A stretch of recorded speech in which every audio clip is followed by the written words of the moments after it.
ये चैप्टर जितना इम्पोर्टेंट है उतना ही इसका वेटेज भी है। एलाइलिक हैलाइड्स पे आपसे नीट 2024 में भी सवाल पूछा गया है। जेईई मेन 2022 ने डायरेक्ट इसी सवाल को पूछ लिया था कि एथाइलिडीन या एथिलीडीन क्लोराइड का आईपीएससी नाम क्या होगा।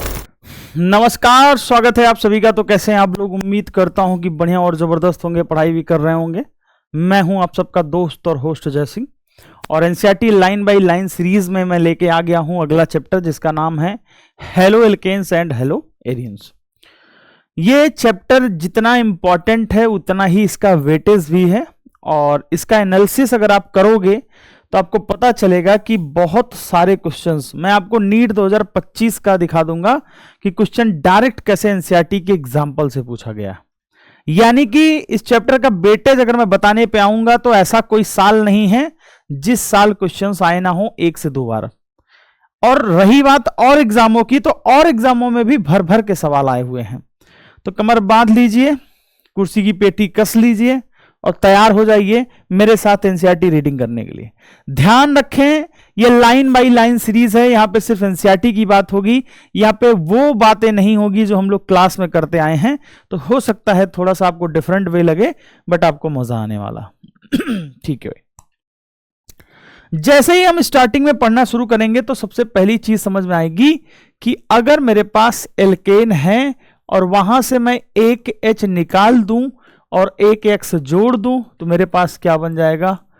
RX बन जाएगा। अगर मेरे पास बेंजीन है जिसे मैं PHH लिख रहा हूं और इससे मैं अगर एक H निकाल दूं और एक X जोड़ दूं तो ये क्या हो जाएगा? PHX हो जाएगा। और ध्यान से समझूं तो इसका हाइब्रिडेशन क्या हो जाएगा? sp3 हो जाएगा, और इसका हाइब्रिडेशन क्या हो जाएगा? sp2 हो जाएगा। इसे हेलो एरेंस कहेंगे, इसे हेलो एल्केन कहेंगे, इसे हेलो एरियन कहेंगे, इसे एल्काइल हैलाइड भी कहते हैं, इसे एराइल हैलाइड भी कहते हैं। ठीक है भाई, चलिए भाई, इतनी बात समझ में आ गई। जैसे हम थोड़ा थोड़ा आगे बढ़ेंगे तो मुझे समझ में आएगा कि भाई कुछ कुछ तो यूज करते हैं। They are used as solvent for relatively non polar compound and as starting material for the synthesis of wide range of organic compound. Chlorine containing antibiotic, जैसे मैं बात करूं तो एक दवा का नाम निकल के आ रहा है, ये पूछा जा सकता है, और ये जेईई वालों ने पूछा है क्लोरमफेनिकोल। क्या होता है ये? क्लोरो कंटेनिंग एंटीबायोटिक होता है। क्या होता है? क्लोरो कंटेनिंग एंटीबायोटिक होता है, एंटीबायोटिक होता है। और किसके काम आता है? किसमें काम आता है? Produced by micro organism, is very effective for the treatment of typhoid fever. और ये टाइफाइड फीवर, अगर मैं बात करूं टाइफाइड की, तो टाइफाइड फीवर के लिए बहुत ही ज्यादा इंपॉर्टेंट कंपोनेंट है। अगर मैं आगे बढ़ूं तो लिखा है our body produce iodine containing hormones thyroxine, the deficiency of which cause disease of called goitre. Goitre किसकी वजह से होता है ये भी पूछा जा सकता है, घेगा रोग टाइप में कुछ होता है। ग्वाइटर कमी होता है डिफिशियंसी ऑफ थायरोक्सिन। थायरोक्सिन की कमी से क्या हो जाता है? ग्वाइटर रोग हो जाता है। Synthetic halogen compound which chloroquine, जो मलेरिया में यूज करते हैं हम लोग, क्लोरोक्वीन नाम होता है। क्लोरोक्वीन जो हम लोग मलेरिया में यूज करते हैं। किस में यूज करते हैं? मलेरिया में यूज करते हैं। लिखा है हेलोथीन। अगर मैं बात करूं हेलोथीन यानी कि क्लोरोथीन की बात कर रहा है, तो क्लोरो एल्केन की बात कर रहा है या ब्रोमो एल्केन की बात कर रहा है, जिसे हेलोथेन बोलते हैं। और ये ट्रीटमेंट में यूज होता है एनेस्थेटिक, यानी कि दर्द निवारक के लिए या फिर बेहोश वगैरह के लिए यूज कर सकते हैं। फुली फ्लोरिनेटेड कंपाउंड, अगर आपसे पूछा जाए कि फुली फ्लोरिनेटेड कंपाउंड के लिए हम कंपाउंड का क्या यूज करते हैं, तो ब्लड सब्स्टिट्यूट में यूज करते हैं। किस में यूज करते हैं? ब्लड सब्स्टिट्यूट में यूज करते हैं।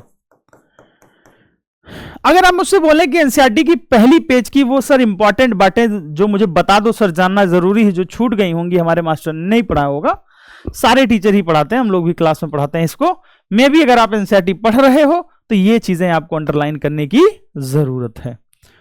चलिए भाई आगे बढ़ते हैं। सबसे पहले मैं बात करूंगा क्लासिफिकेशन की बात करूंगा। तो क्लासिफिकेशन की बात करूंगा तो halo alkanes and haloarenes may be classified as follows on the basis of number of halogen. ध्यान रखना, अगर एक हेलोजन लगाओगे तो हम लोग मोनो यूज करेंगे, और 2 लगाओगे तो हम लोग डाई यूज करेंगे, 3 लगाओगे तो हम लोग ट्राई यूज करेंगे, और 4 लगाओगे तो हम लोग टेट्रा यूज करेंगे, 5 लगाओगे तो हम लोग पेंटा यूज करेंगे, और 6 लगाओगे तो हम लोग हेक्सा यूज करेंगे। बट ध्यान रखना है कि ये 3, 4, 5, 6 वाले जो भी हैं ये पॉली में आते हैं। किस में आते हैं? पॉली हैलाइड में आते हैं। किस में आते हैं? पॉली हैलाइड में आते हैं। अगर मैं एग्जांपल की बात करूं कि मेरे पास C2H5X है, 1 X है तो मोनो हो जाएगा, 2 X है तो डाई हो जाएगा, 3 X है तो ट्राई हो जाएगा, 1 X है तो मोनो हो जाएगा, 2 X है तो डाई हो जाएंगे, 3 X है तो ट्राई हो जाएंगे। ठीक है भाई। मोनो हेलो कंपाउंड में further be classified according to the hybridisation of the carbon atom to which halogen is bond as discussed below. अब हम देखेंगे कि हाइब्रिडाइजेशन के बेसिस पे देखेंगे कि कार्बन की कौन सी हाइब्रिडाइजेशन है, उससे जुड़ने पे वो किस कैटेगरी में जा रहा है। अगर कार्बन sp3 आ रहा है, ध्यान रखना, कार्बन sp3 आ रहा है, ये कार्बन sp3 है और इससे कोई हेलोजन जुड़ा हुआ है, ध्यान रखना, तो वो 3 कैटेगरी में आएगा। कितने कैटेगरी में आएगा? 3 कैटेगरी में आएगा। अगर उसके साथ 2 हाइड्रोजन लगे हैं उस कार्बन के साथ, यानी कि अगर वो प्राइमरी कार्बन से जुड़ा है तो प्राइमरी हो जाएगा, सेकेंडरी कार्बन से जुड़ा है तो सेकेंडरी हो जाएगा, टर्सरी कार्बन से जुड़ा है तो टर्सरी हो जाएगा। यानी कि ये इतना ही सिंपल है। जैसे मैं तुमसे एग्जांपल में पूछूं कि बताओ भैया, ये क्लोरीन लगा है और यहां पे क्लोरीन लगा है और यहां पे क्लोरीन लगा है। अगर मैं तुमसे पूछूं इसकी डिग्री क्या होगी, तो ये 1 डिग्री से लगा है तो ये 1 डिग्री हो जाएगा, ये 2 डिग्री कार्बन से लगा तो 2 डिग्री हो जाएगा, ये 3 डिग्री कार्बन से लगा है तो 3 डिग्री हो जाएगा। कुछ इस प्रकार से सवाल आपको मिलेंगे देखने को। आगे बढ़ते हैं। एलाइलिक हैलाइड पे आपसे सवाल पूछा गया है। एलाइलिक हैलाइड से आपसे नीट 2024 में भी सवाल पूछा गया है और जेईई मेन 2024 में भी सवाल पूछा गया है।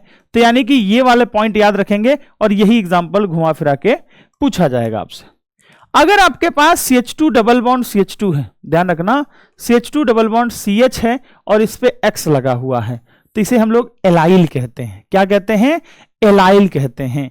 अब ये ओपन में भी हो सकता है और ये क्लोज में भी हो सकता है। बस तुम्हें ध्यान रखना है कि sp2 कार्बन के बगल वाला, नहीं मैंने गलत लिख दिया, sp2 कार्बन के बगल वाला कार्बन जो है वो sp3 होना चाहिए, ये sp3 होना चाहिए और इसके बगल में ये CH डबल बॉन्ड CH का कॉन्सेप्ट होना चाहिए, तो उसे हम लोग एलाइल कहते हैं। बेंजाइल किसे कहते हैं?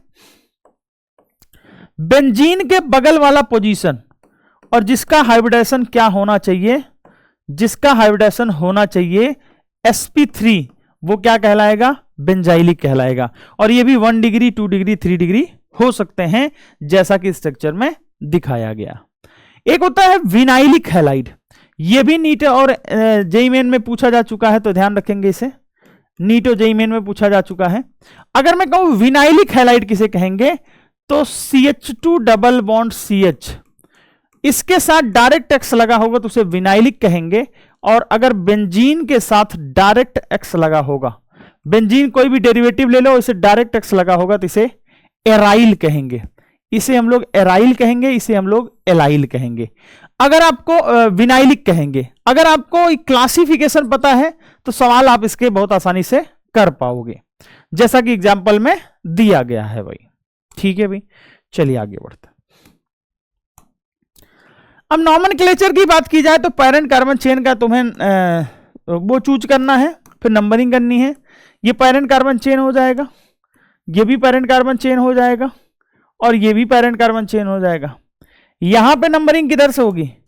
यहां पे नंबरिंग सब्स्टिट्यूट की तरफ से होगी, 1 2 3, तो 1 ब्रोमो प्रोपेन हो जाएगा। यहां पे कहीं से कर सकते हैं 1 2 3, यहां पे राइट हैंड साइड से करेंगे 1 2 3, तो 2 पे मिथाइल है, 1 पे क्लोरो है और कितना है? प्रोपेन है, तो नाम हो जाएगा 1 क्लोरो 2 मिथाइल प्रोपेन नाम हो जाएगा। अगर बेंजीन पे सिर्फ एक कोई ग्रुप लगा हुआ है तो उसका नाम हो जाएगा ब्रोमोबेंजीन, क्लोरोबेंजीन, आयोडोबेंजीन, फ्लोरोबेंजीन। अगर 2 पे लगे हुए हैं, 1,3 पोजीशन है तो इसे मेटा कहते हैं। अगर 1,3 पोजीशन इसे मेटा कहते हैं, और अगर 1,2 पोजीशन होगी तो इसे आर्थो कहेंगे, और अगर 1,4 पोजीशन होगी तो इसे पैरा कहेंगे। क्या कहेंगे? पैरा कहेंगे। इसे ऑर्थो कहेंगे और इसे पैरा कहेंगे। ठीक है भाई।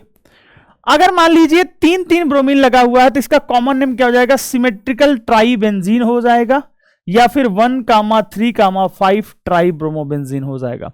ध्यान रखना, सिमेट्रिकल बच्चे भूल जाते हैं, कॉमन नेम होता है सिमेट्रिकल ट्राइबेंजीन भी बोल सकते हो, बस ब्रोमो लगाना है, आइडो लगाना है, फ्लोरो लगाना है, वो सब्स्टिट्यूएंट से देख सकते हो। अगर मैं इसके नाम की बात करूं तो इसका पेरेंट कार्बन चेन ये हो जाएगा, नंबरिंग आपको पता है यहां से होगी, तो 2,2 पे डाई मिथाइल हो जाएगा और साथ में प्रोपेन लग जाएगा। ठीक है भाई, चलिए आगे बढ़ते हैं। अगर मैं इस कंपाउंड की बात करूं, स्पेशली इस कंपाउंड की, तो बोला था इथाइलिन डाइक्लोराइड का आईपीएससी नाम क्या होगा? यानी कि ये जेईई मेन 2022 ने डायरेक्ट इसी सवाल को पूछ लिया था कि एथाइलिडीन या एथिलीडीन क्लोराइड का आईपीएससी नाम क्या होगा? तो इसे हम लोग जेम कहते हैं, इसे हम लोग विस कहते हैं। अगर एक ही कार्बन से 2 वैलेंसी फ्री हो, ध्यान रखें, अगर एक ही कार्बन से 2 वैलेंसी फ्री हो तो इसे हम लोग एथिलीडीन कहेंगे या जेम कहेंगे। और अगर हमारे पास अलग अलग कार्बन से वैलेंसी फ्री हो, तो इसे हम लोग प्रोपाइलीन कहेंगे क्योंकि 3 कार्बन है, या फिर इसे हम लोग विस कहेंगे। क्या कहेंगे? विसिनल कहेंगे, इसे हम लोग जेमिनल पोजीशन कहेंगे। ठीक है भाई, तो ये वाला आपको चीज याद रखना है। चलिए भाई आगे बढ़ते। अब यहां पे जितने भी नाम दे रखे हैं वो उनका आईयूपीएसी नाम लिखना है, तो एक बार आपको प्रैक्टिस करनी पड़ेगी। ठीक है, कॉमन नेम भी इंपॉर्टेंट है, साथ ही साथ आईयूपीएसी नेम भी इंपॉर्टेंट है। जैसे मैं आप लोगों को इनमें से कोई एक आध लिख के बता देता हूं, जैसे CHBr3। अब CHBr3 का आईयूपीएसी नाम लिखना है तो कार्बन पे 1 हाइड्रोजन है और 3 Br लगे हुए हैं। कितने Br लगे हुए हैं? 3 Br लगे हुए हैं। और मैं इसका आईयूपीएसी नाम पूछूं तो कार्बन का पेरेंट कार्बन चेन 1 हो जाएगा, और इस पर कितने ब्रोमीन लगे हैं? 3। तो मैं लिखूंगा 1,1,1। 1 पोजीशन को लिखने नहीं है तो छोड़ देना है, ट्राईब्रोमो मीथेन नाम हो जाएगा। क्या नाम हो जाएगा? ट्राईब्रोमो मीथेन नाम हो जाएगा। ठीक है भाई, तो इसका नाम आप लोग एक बार प्रैक्टिस कर लीजिएगा, और ध्यान रहे कि प्रैक्टिस करते समय कॉन्सेप्ट भी समझते जाना है। ऐसा ना लगे कि आपको सवाल आप रट्टा मार रहे हो किसी चीज को, नहीं। किसी का नाम लिख रहे हो तो लॉजिक के साथ नाम लिखो कि भाई इसका नाम लिख रहे हैं तो नंबरिंग इधर से क्यों कर रहे हैं, क्योंकि डबल बॉन्ड की प्रायोरिटी दे रहे हैं। ठीक है भाई, चलिए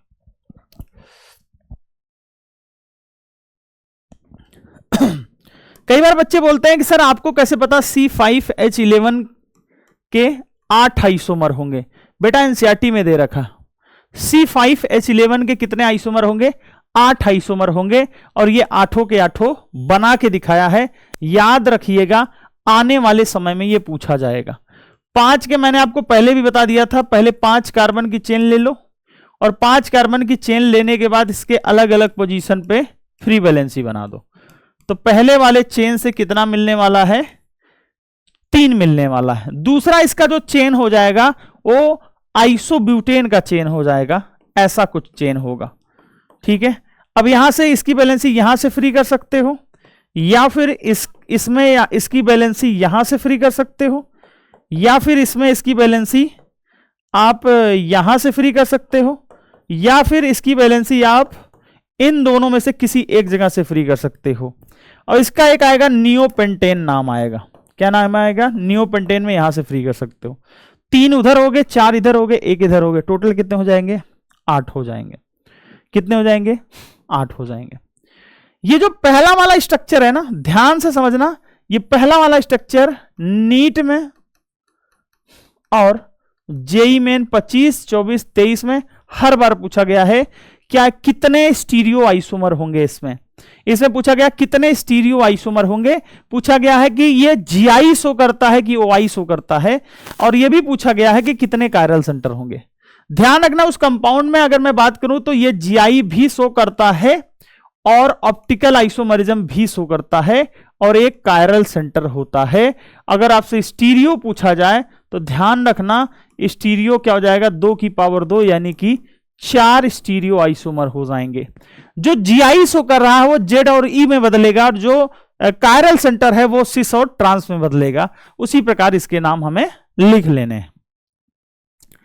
ये कंपाउंड इतना खास क्यों हो रहा है सर, ये वाला भी कंपाउंड और इस वाले कंपाउंड की बात करें, दोनों कंपाउंड की बात कर रहा हूं, दोनों ही कंपाउंड में जीआई और कायरल सेंटर हैं, बाकी और वाले में थोड़े से रेयर हैं। जैसे इसकी बात करूं मैं तो ये जीआई शो नहीं कर रहा है, जीआई नहीं शो कर रहा लेकिन कायरल सेंटर है। ठीक है, हमें तो आईपीएससी नाम लिखना है, तुम सोच रहे हो हमें आईपीएससी नाम लिखना है तो हम आईपीएससी नाम लिखेंगे, लिखो, लेकिन सवाल कैसे पूछे जाएंगे वो ध्यान रखना मेरे भाई।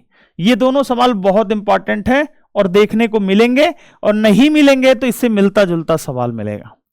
किसी का भी आईपीएससी नाम लिखना है, जैसे मैं 5वें का नाम लिख के दिखा देता हूं, ये 1 हो जाएगा, ये 2 हो जाएगा, ये 3 हो जाएगा, ये 4 हो जाएगा। 4 पे क्या लगा हुआ है, ब्रोमीन लगा हुआ है।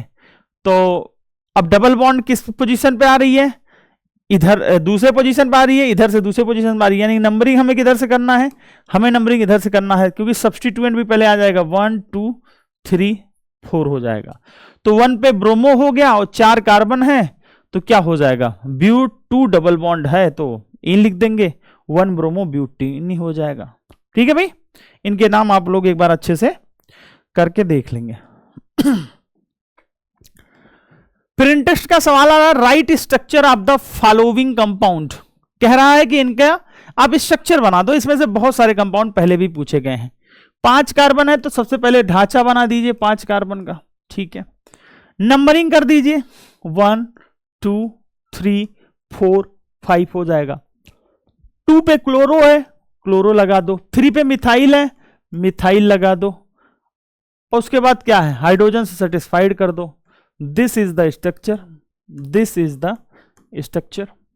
अगर मैं दूसरे कंपाउंड की बात करूं, मैं बोलूं कि भैया 1 क्लोरो 4 इथाइल साइक्लोहेक्सेन बनाना, परेशान मत हो, साइक्लोहेक्सेन बना लो पहले। साइक्लोहेक्सेन में नंबरिंग कर दो 1 2 3 4 5 6। 1 पे क्लोरो है और 4 पे इथाइल है, तो यहां पे हमने क्लोरो लगा दिया और 4 पे क्या लगा दिया, इथाइल लगा दिया। This is the structure. कह रहा कि 4 टर्सरी ब्यूटाइल 3 आइडोहेप्टेन, यानी कि कितने कार्बन हो जाएंगे इसमें, 7 कार्बन हो जाएंगे। कितने कार्बन हो जाएंगे, 7। नंबरिंग कर दो 1 2 3 4 5 6 7। 4 पे टर्सरी ब्यूटाइल है, 4 पे टर्सरी ब्यूटाइल का मतलब क्या हो जाएगा, एक कार्बन होगा जिसपे 3 CH3 लगे होंगे, इसे टर्सरी ब्यूटाइल कहते हैं। और 3 पे क्या हो जाएगा, आयोडो हो जाएगा। बाकी और कुछ लगाने नहीं है तो हाइड्रोजन से सेटिस्फाइड कर दो। ध्यान से देखते रहना बेटा, बार बार स्क्रीन नहीं देख पाऊंगा मैं, क्योंकि स्क्रीन देखूंगा तो टाइम बर्बाद होगा और हमें कम से कम समय में इसको कंप्लीट करना है। ठीक है भाई, कितनी बात समझ में आ गई। कह रहा है 1,4 di bromo but 2 double bond. हमने कहा पहले 4 कार्बन बना लेते हैं, 4 कार्बन बना लिया, नंबरिंग कर ली 1 2 3 4, डबल बॉन्ड लगा दिया। 1,4 डाई ब्रोमोब्यूटीन, यानी 1 पे ब्रोमीन लगाने हैं और 4 पे ब्रोमीन लगाने हैं। बाकी सभी को हाइड्रोजन से सेटिस्फाइड कर दो, बाकी सभी को हाइड्रोजन से सेटिस्फाइड कर दो, H दे दो, H दे दो, ये कंपाउंड बन जाएगा। कह रहा है कि 1 bromo 4 secondary butyl 2 methyl benzene है, तो क्या कर देना है, आपको बेंजीन बना लेना है। बेंजीन में नंबरिंग कर देनी है 1 2 3 4 5 6। अब 1 पे ब्रोमो लगा तो 1 पे ब्रोमो लगा देते हैं, ठीक है। 2 पे मिथाइल लगा है तो 2 पे मिथाइल लगा देते हैं, ठीक है। 4 पे सेकेंडरी ब्यूटाइल लगा है तो सेकेंडरी ब्यूटाइल लगा देते हैं, ये CH3 हो जाएगा और ये CH3 हो जाएगा, ये CH3 हो जाएगा। This is the structure. Structure बनाने का तरीका मैं पहले वाले चैप्टर में सिखा चुका हूं भाई। चलिए आगे बढ़ते हैं। कह रहा है कि halogen atoms are more electronegative than, ठीक है। अगर कभी भी आपके पास, ध्यान रखना, कोई भी हैलोजन आएगा तो हैलोजन क्या करेगा, खींचेगा, यानी कि ये इस पे लैम्डा माइनस आएगा, इस पे लैम्डा प्लस आएगा, यानी कि ये इलेक्ट्रोफिलिक सेंटर बन जाएगा। क्या बन जाएगा, इलेक्ट्रोफिलिक सेंटर हो जाएगा ये। अगर ये इलेक्ट्रोफिलिक सेंटर हो जाएगा तो इस पे अटैक कौन लोग करेंगे, न्यूक्लियोफाइल अटैक करेंगे। और इसीलिए जितनी भी हैलो एल्केन्स की रिएक्शन हम लोग पढ़ने वाले हैं उसमें सबसे ज्यादा हम लोग न्यूक्लियोफिलिक एडिशन रिएक्शन की बात करेंगे। अब इसकी बॉन्ड एनर्जी की बात करें, एक CF होगा, एक CCl होगा, एक CBr होगा और एक CI होगा। जिसका साइज सबसे ज्यादा होगा उसकी बॉन्ड एनर्जी सबसे कम होगी, यानी कि इसकी बॉन्ड एनर्जी सबसे ज्यादा, फिर इसकी, ये वाला ऑर्डर हो जाएगा। चलिए भाई, याद आपको यकीन नहीं होगा, ये PYQ में बहुत बार 7-8 बार पूछा गया है और सबसे ज्यादा डाइपोल मोमेंट। यानी कि अगर कोई आपसे बॉन्ड लेंथ पूछे, अगर आपसे कोई बॉन्ड लेंथ पूछे तो ध्यान रखना CI का बॉन्ड लेंथ ज्यादा होगा, बाकी का बॉन्ड लेंथ कंपैरिजन ही नहीं कर रहे हम तो CX के बारे में बात कर रहे हैं। उसके बाद CBr का हो जाएगा, फिर CCl का हो जाएगा, फिर CF का हो जाएगा। अगर मुझसे कोई पूछे कि बॉन्ड एनर्जी के बारे में बता दो, तो बॉन्ड एनर्जी जिसका साइज जितना छोटा होता है बॉन्ड एनर्जी उतनी ज्यादा होती है। यानी कि CF की बॉन्ड एनर्जी ज्यादा होगी CCl से, और CCl की ज्यादा होगी CBr से, और CBr की ज्यादा हो जाएगी CI से। इस पे भी सवाल पूछे गए हैं, इस पे भी सवाल पूछे गए हैं, और सबसे ज्यादा जो इंपॉर्टेंट है इसे मैं लिख रहा हूं dipole moment. Dipole moment experimentally आता है और सबसे ज्यादा वैल्यू देखोगे तो सबसे ज्यादा CH3Cl का है, फिर CH3F का आएगा, फिर CH3Br का आएगा, फिर CH3I का आएगा। और ये आपको याद रखना है, और मैं आपसे कह रहा हूं कि ये नीट 2026 के लिए भी आपको इंपॉर्टेंट में रखना ही रखना होगा। केमिकल बॉन्डिंग में भी इसका जिक्र किया जाता है। चलिए भाई आगे बढ़ते हैं। अब मैं SN1 SN2 अभी रिएक्शन पढ़ाया नहीं हूं, लेकिन मैं बोलता जाऊंगा SN1 और SN2, क्योंकि जितने भी बच्चे आएंगे पढ़ने वो जाहिर सी बात है कि SN1 और SN2 उन्हें आता होगा। फर्स्ट टाइम तो NCERT आप पढ़ोगे तो समझ में वैसे भी नहीं आता। ठीक है भाई, मैं तुम्हें मोटा मोटी बता देता हूं कि अगर तुम्हारी रिएक्शन अल्कोहल के साथ होगी, ठीक है ना, अगर अल्कोहल के साथ रिएक्शन तुम HX से करा रहे हो, किससे, HX से करा रहे हो, तो सबसे पहले कार्बोकेटायन बनेगा और फिर क्या हो जाएगा, I माइनस इस पे अटैक करेगा और क्या बन जाएगा, RI हो जाएगा। अच्छा, I माइनस क्यों अटैक करेगा, अरे X माइनस अटैक करेगा ना भाई, तो क्या हो जाएगा, RX बन जाएगा। और इसकी जो मैकेनिज्म होती है वो SN1 मैकेनिज्म को फॉलो करती है। क्या करती है, SN1 मैकेनिज्म को फॉलो करती है। अब इसमें कितने रिएजेंट हो सकते हैं हमारे पास, इसमें जो रिएजेंट आपको देखने को मिलेंगे वो HI और HBr दिखेंगे, HI और HBr दिखेंगे, ठीक है। लेकिन HCl के साथ तुम्हें एनहाइड्रस ZnCl2 देखने को मिलेगा। और एक गजब की बात जो एनसीईआरटी में पूछी गई है कि alcohol with concentrated HCl at room temperature. ध्यान रखना, अगर तुम टर्सरी के साथ रिएक्शन कराओगे, अगर तुम टर्सरी के साथ रिएक्शन कराओगे विथ टर्सरी अल्कोहल, इसको मैं थोड़ा सा लंबा कर दे रहा हूं कि आंख खोल के थोड़ा सा देख लें आप लोग कि टर्सरी अल्कोहल आ जाएगा तो इसमें आपको कभी भी एनहाइड्रस लेने की जरूरत नहीं है, ले रहे हो तो अच्छी बात है।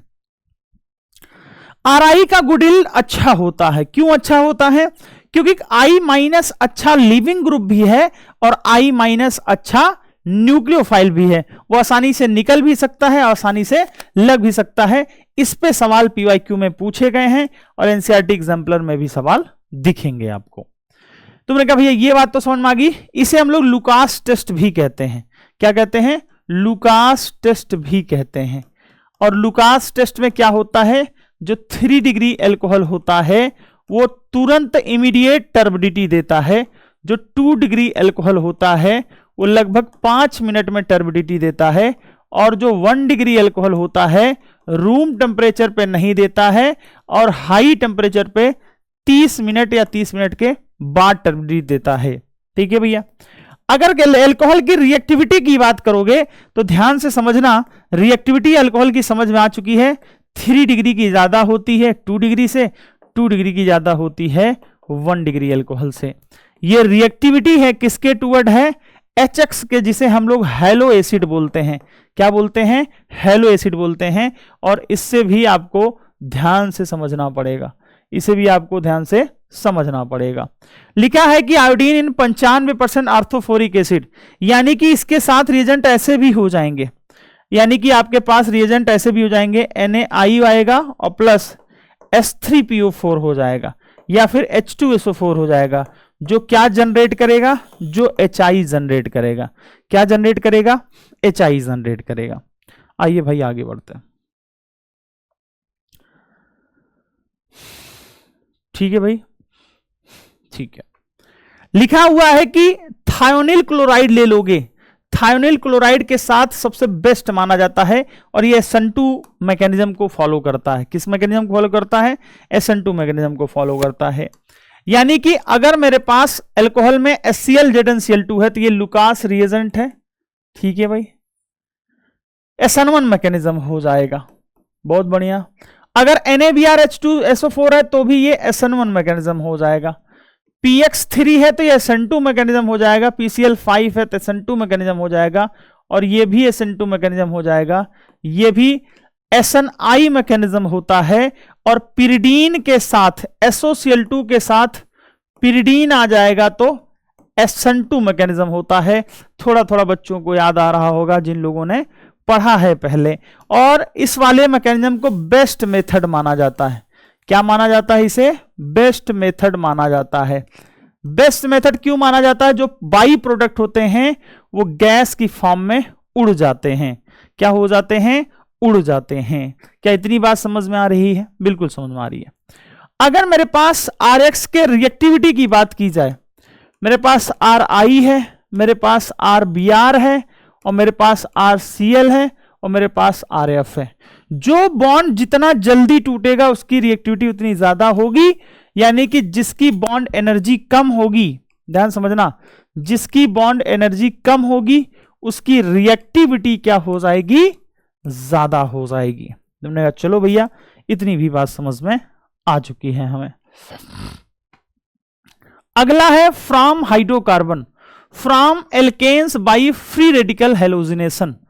यानी कि आपको क्या करना है? फ्री रेडिकल क्लोरिनेशन और bromination of alkanes give a complex mixture of isomeric mono and poly halo alkanes which is difficult to separate as pure compound, consequently the yield of any single compound is low. यानी कि अगर मेरे पास CH4 है, इसकी reaction में Cl2HNU से करा रहा हूं तो सबसे पहले क्या हो जाएगा? 11th में हमने पढ़ा था CH3Cl। फिर से रिएक्शन कराएंगे तो क्या हो जाएगा? CH2Cl2। फिर से रिएक्शन कराएंगे तो क्या हो जाएगा? क्लोरोफॉर्म बन जाएगा। फिर से रिएक्शन कराएंगे तो क्या बन जाएगा? पायरीन भी बोलते हैं इसे, कार्बन टेट्राक्लोराइड बन जाएगा। ठीक है भैया। और अगर मैं तुमसे बोलूं कि मेरे पास CH3 है, मेरे पास CH2 है, मेरे पास CH3 है, बताइए इसकी रिएक्शन कराएंगे तो क्या हो जाएगा? अब मेरे पास 2 टाइप के हाइड्रोजन हैं, तो यानी कि मुझे 2 प्रकार के प्रोडक्ट मिलेंगे। एक Cl हो जाएगा यहां पे, और एक Cl हो जाएगा किनारे पे। और इसकी अगर मुझे मेजर प्रोडक्ट की बात की जाए तो ये वाला मेजर हो जाएगा। हालांकि इसकी रिएक्टिविटी निकालने का हमारे पास रेशियो होता है कि कैसे रिएक्ट करते हैं, बट वो अभी एनसीईआरटी में नहीं, तो उसकी हम चर्चा नहीं करेंगे। चलिए भाई आगे बढ़ते हैं। अगर मेरे पास एल्कीन है, ये हम पहले भी पढ़ चुके हैं, अगर मेरे पास एल्कीन है CH3CH डबल बॉन्ड CH2, याद रखना इसकी रिएक्शन अगर मैं HX से कराऊंगा तो मार्कोनी काफ रूल लगेगा और रीअरेंजमेंट भी इसमें पॉसिबल होगा। यानी कि क्या हो जाएगा? हमारे पास प्रोडक्ट हो जाएगा CH3CH पे X लग जाएगा और यहां पे क्या हो जाएगा? CH3 हो जाएगा। ये हालांकि हम लोग 11th में पढ़ चुके हैं पहले भी। तो यानी कि अगर मेरे पास कोई एल्कीन है, HI की रिएक्शन करा रहे हैं, तो HI एक बार यहां जुड़ सकता है, एक बार यहां जुड़ सकता है, लेकिन मेजर क्या हो जाएगा? मार्कोनी काफ रूल के हिसाब से मेजर हो जाएगा।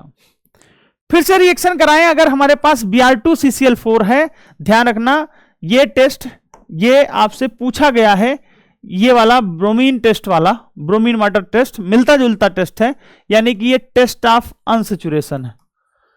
ठीक है भाई, ये पहले भी हम लोग पढ़ चुके हैं। हमारे पास कोई भी एल्कीन हो, एंटी एडिशन हो जाएगा। क्या हो जाएगा? एंटी एडिशन हो जाएगा। इस बीआर का एक बीआर यहां जाके जुड़ जाएगा और एक बीआर इसके अपोजिट में जाके जुड़ जाएगा। ठीक है भाई, चलिए आगे बढ़। अगर मैं इसकी बात करूं तो identify all the possible monochloro structural isomer. बहुत सारे बच्चे कह रहे थे कि सर जेई एडवांस का सवाल नीट में पूछ लिया है और बहुत टफ हो गया है, लेकिन किसी बच्चे ने ध्यान ही नहीं दिया कि भाई सवाल तो एडवांस का था ही नहीं, ये तो नीट 2025 में पूछा गया सवाल है। अगर सभी बच्चों को पता हो तो मोनोक्लोरिनेशन का सवाल पूछा था और स्ट्रक्चर यही दिया हुआ था। स्ट्रक्चर वो एक्चुअली में ऐसा दिया हुआ था, ये CH3 यहां पे लटका के दिया था और ये CH2 CH3 होता है। और PYQ में आपने ऐसे भी इस कंपाउंड को देखा होगा, ऐसे भी लिख सकते हो, ऐसे भी लिख सकते हो, ऐसे भी लिख सकते हो। इसकी 4 पोजीशंस हमने आइडेंटिफाई की हैं। यहां पे लगाई हमने, यहां पे नहीं लगा सकते तो यहां पे लगाई हमने, फिर यहां पे लगाई हमने, फिर यहां पे लगाई हमने। और जब हमने यहां पे लगाई तो ये कायरल सेंटर हो गया, यहां से 2 आएंगे, यानी कि तुम्हें चूज करना है। और यही डिट्टो नीट 2025 में सवाल आया हुआ था। आपको एक बार किनारे लगा के दे रखा है, एक बार दूसरे दे रखा है, एक बार बीच में दे रखा है, एक बार इस वाले किनारे दे रखा है। अब उसके बावजूद भी अगर आप कह रहे हैं कि पेपर तो बड़ा बाहर से आ रहा, पेपर तो समझ में नहीं आ रहा, एक चीज मुझे समझ में आया है कि जो भी आपके टीचर पढ़ा रहे हैं, कोई भी टीचर पढ़ा रहा हो, मैं ये नहीं कह रहा हूं कि मैं ही खुदा हूं, मैं क्यों खुदा हूं भाई, जिस भी टीचर से आप पढ़ रहे हो उसके नोट्स को अच्छे से पढ़ो, प्रैक्टिस करो और एनसीईआरटी साथ में जरूर करनी है। क्योंकि बहुत बार ऐसा होता है हमारे टीचर्स सिलेबस पूरा करने के लिए, और देखो भाई टीचर पे दबाव रहता है सिलेबस पूरा करने का, वो क्या करते हैं, वो बहुत सारा टाइम नहीं दे सकते।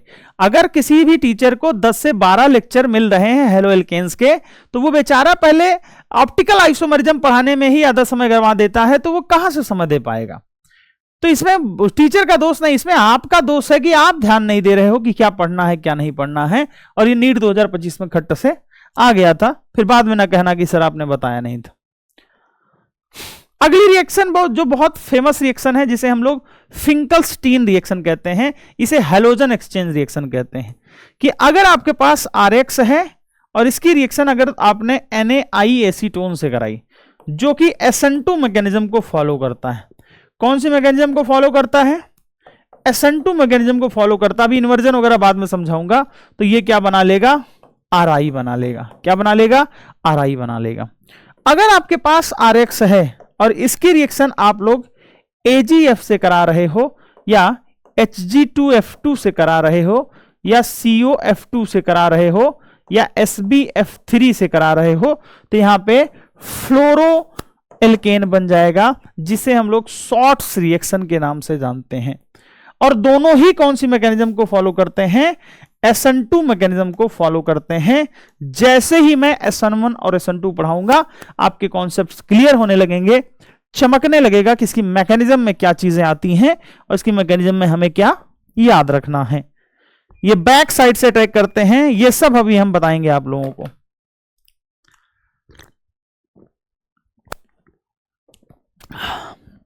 चल भाई आगे बढ़ते।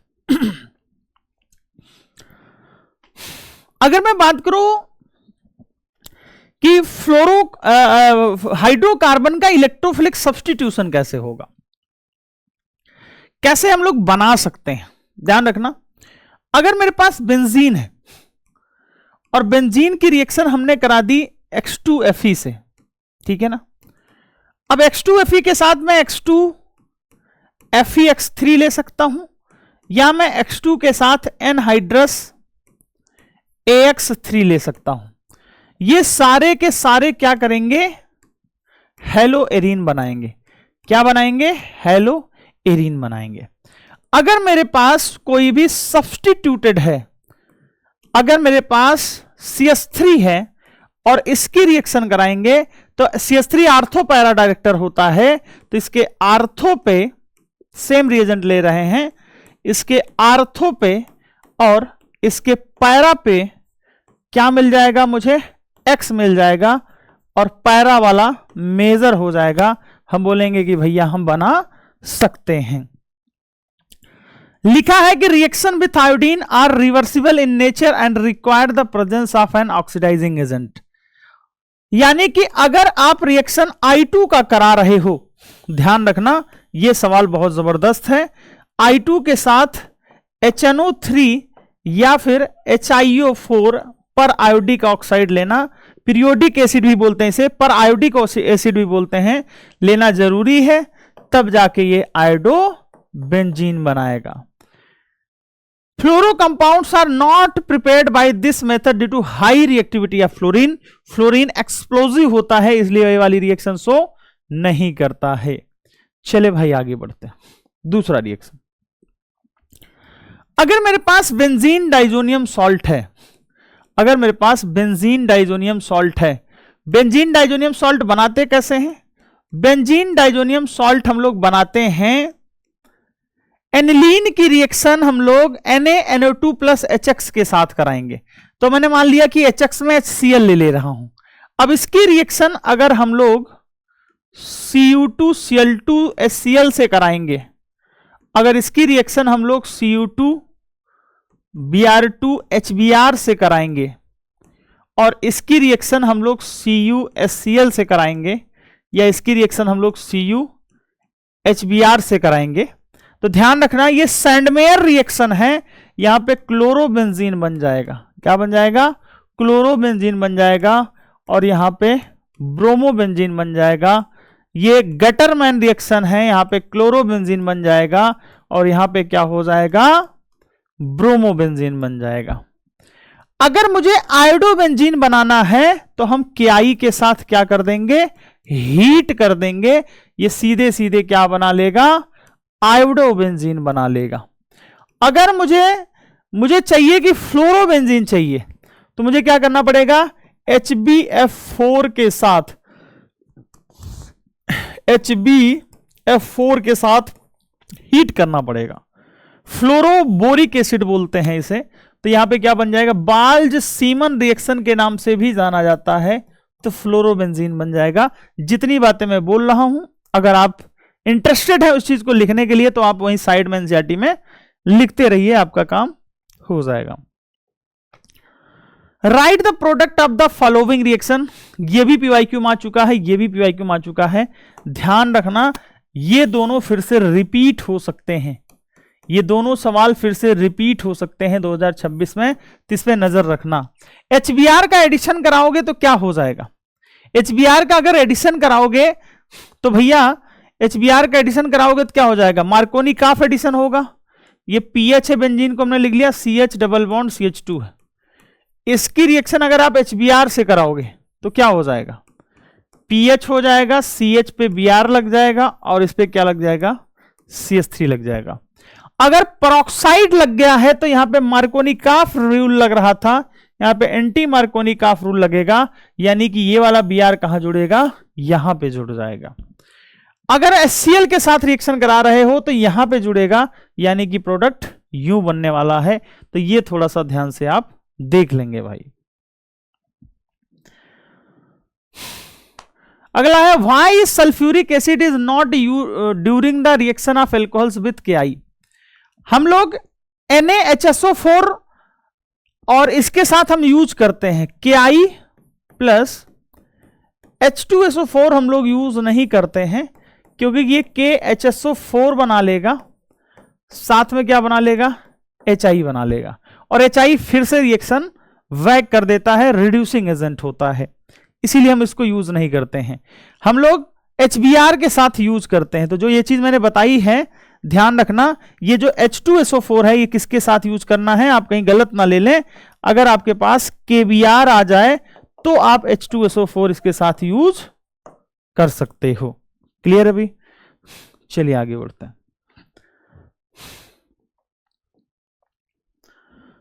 अगला सवाल है कि the structure of different dihalogen derivative of propane. कई लोगों ने कहा कि सर डाई हेलोजन डेरिवेटिव तो अपने सिलेबस में ही नहीं है, किसी ने पढ़ा ही नहीं कि CH3 CH2 CH3 का डाई हेलोजन डेरिवेटिव पूछ रहा है। तो सबसे पहले क्या करोगे, सबसे पहले क्या करोगे, 2 बार लगा दो हैलोजन। कहां लगा दे सर, किनारे किनारे लगा दो, किनारे किनारे लगा दिया, फिर क्या हो जाएगा, 2 बार हैलोजन लगाना है, बगल बगल लगा दो।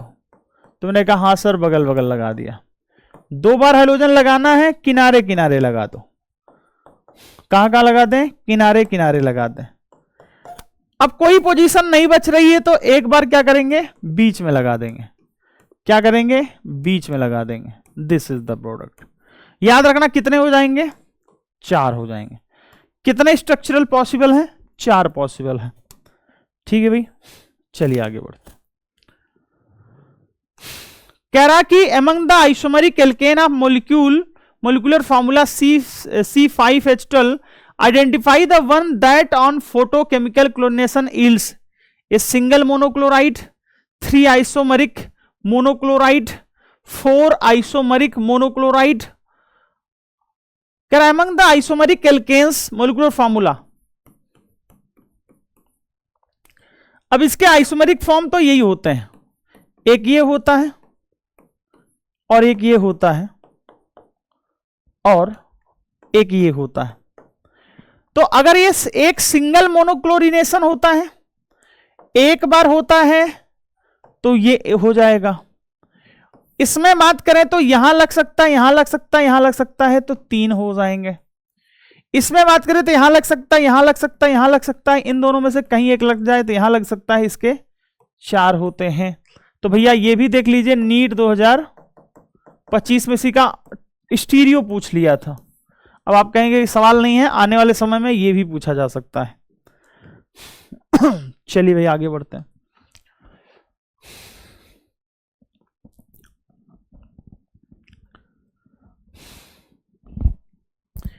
अगर मैं आपसे कहूं draw the structure of major product monohalogenation, करना कुछ नहीं है भाई, OH को हटा के क्या लगा देना है, Cl लगा देना। HCl यहां से लगेगा लेकिन ये वाला OH नहीं निकलेगा क्योंकि ये रेजोनेंस में होता है। तो सिंपल सा बात ध्यान रखनी है कि CH2 के साथ OH हट के Cl लग जाएगा और ये ऐसे रहेगा। ये फिंकलस्टीन रिएक्शन है तो क्या हो जाएगा, ये CH3CH2 Br को हटा के I लगा देगा। और Br2 हीट के साथ रिएक्शन बना रहे हो तो मेजर प्रोडक्ट बनाना है, तो मेजर प्रोडक्ट क्या हो जाएगा, जो बेंजीन के, ध्यान रखना, जो बेंजीन के साथ रेजोनेंस में होगा, जो बेंजीन के साथ रेजोनेंस में होगा उसकी रिएक्टिविटी ज्यादा होगी। HI का एडिशन कराना है, एल्कीन पे HI का एडिशन कराना है, मार्कोनी कॉफ के हिसाब से एडिशन हो जाएगा। किसके हिसाब से, मार्कोनी कॉफ के हिसाब से एडिशन हो जाएगा। तो क्या हो जाएगा, यहां पे क्या लग जाएगा, I लग जाएगा और वहां पे क्या लग जाएगा, H लग जाएगा। Br2 हीट लगाना है, यानी कि Br2 हीट हो जाए तो एलाइलिक पोजीशन पे रिएक्शन होगा, डबल बॉन्ड, और यहां पे क्या हो जाएगा, allylic position, Br free radical का जनरेशन होगा।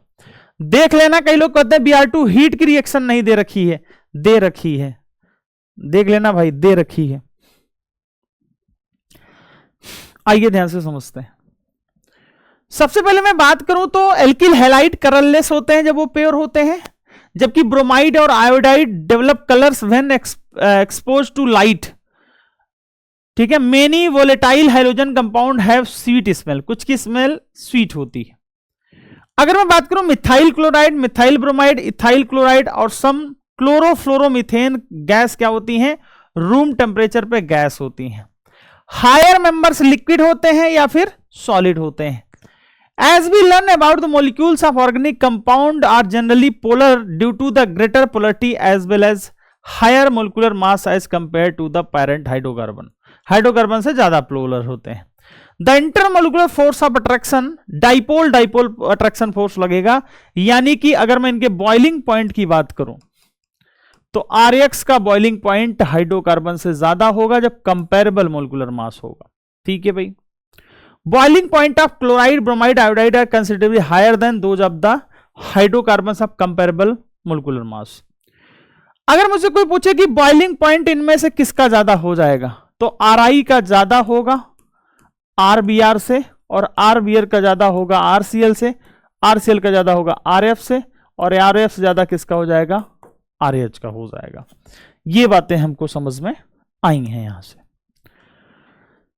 यहां पे boiling point some alkyl compound का दे रखा, तो ध्यान से देख लेना। अपनी फैमिली में सबसे ज्यादा बॉइलिंग पॉइंट किसका है? आयोडाइड का, फिर ब्रोमाइड का, फिर क्लोराइड का। ध्यान से देखोगे तो तुम्हें यह बढ़ता हुआ नजर आएगा। अपनी फैमिली में सबसे ज्यादा बॉइलिंग पॉइंट आयोडाइड का।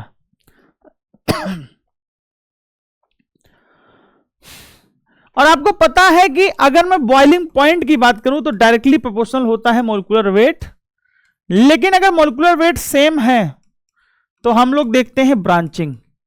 ब्रांचिंग के इनवर्सली प्रोपोर्शनल क्या होता है? बॉइलिंग पॉइंट होता है। जिसमें जितनी ज्यादा ब्रांचिंग होगी उसकी बॉइलिंग पॉइंट उतना कम हो जाएगा। ध्यान रखना, ये जेईई मेन में कई बार पूछा गया है, मेनी टाइम्स। 24 में भी पूछा था और भी ईयर पूछे गए हैं। मेरा ऐसा प्रिडिक्शन है कि ये नीट 2026 में पूछ लेगा मेल्टिंग पॉइंट या बॉइलिंग पॉइंट का, या तो मल्टीपल चॉइस क्वेश्चन पूछ लेगा या फिर असर्शन रीजन का सवाल बना देगा। ध्यान रखना, वो गड़बड़ी हो जाएगी आपसे। Boiling point of isomeric dihalobenzenes are very nearly the same, however the para isomer high melting point to their ortho and meta positions. It is due to symmetry of para isomer that fits in the crystal lattice better as compared to ortho and meta. ध्यान रखना, कह रहा है कि melting point जो होती है वो पैरा की ज्यादा होती है आर्थो और मेटा के कंपैरिजन में। रीजन बता रहा है कि इसकी क्रिस्टल लैटिस एनर्जी क्या होती है? ज्यादा होती है, क्योंकि वो अच्छे से एक दूसरे से फिट हो पाते हैं। ये आपसे असर्शन रीजन में सवाल पूछा जाएगा। अगर मुझसे पूछा जाए कि बताओ भैया डाइक्लोरोबेंजीन का मेल्टिंग पॉइंट क्या हो जाएगा, तो पैरा फिर ऑर्थो फिर मेटा हो जाएगा।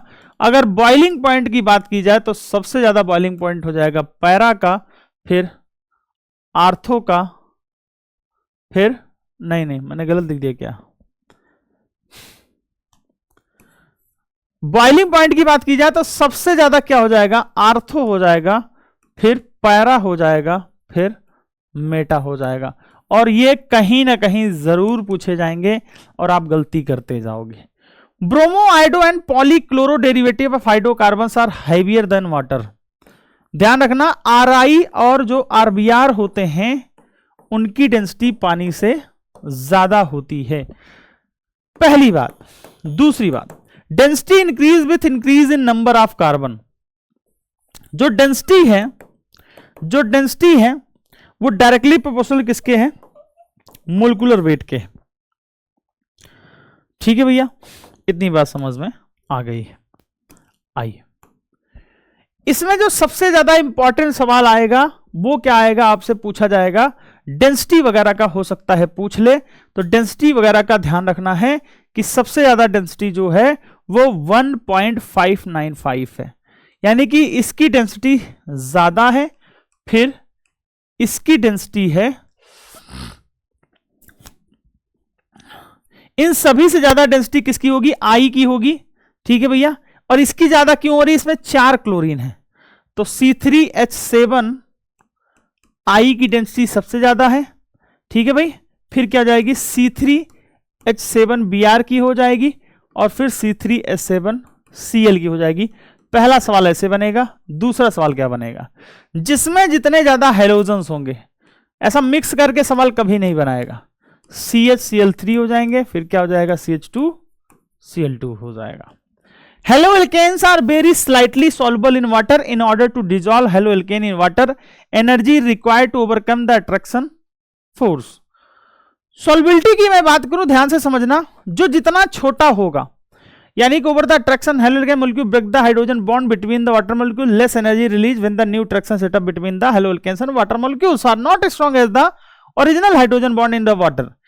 As a result, the solubility of haloalkanes in water is low. However, haloalkanes tends to dissolve in organic solvent because new intermolecular attraction force between haloalkanes and solvent molecules have much same strength as the one being broken in the separate haloalkanes and solvent molecules.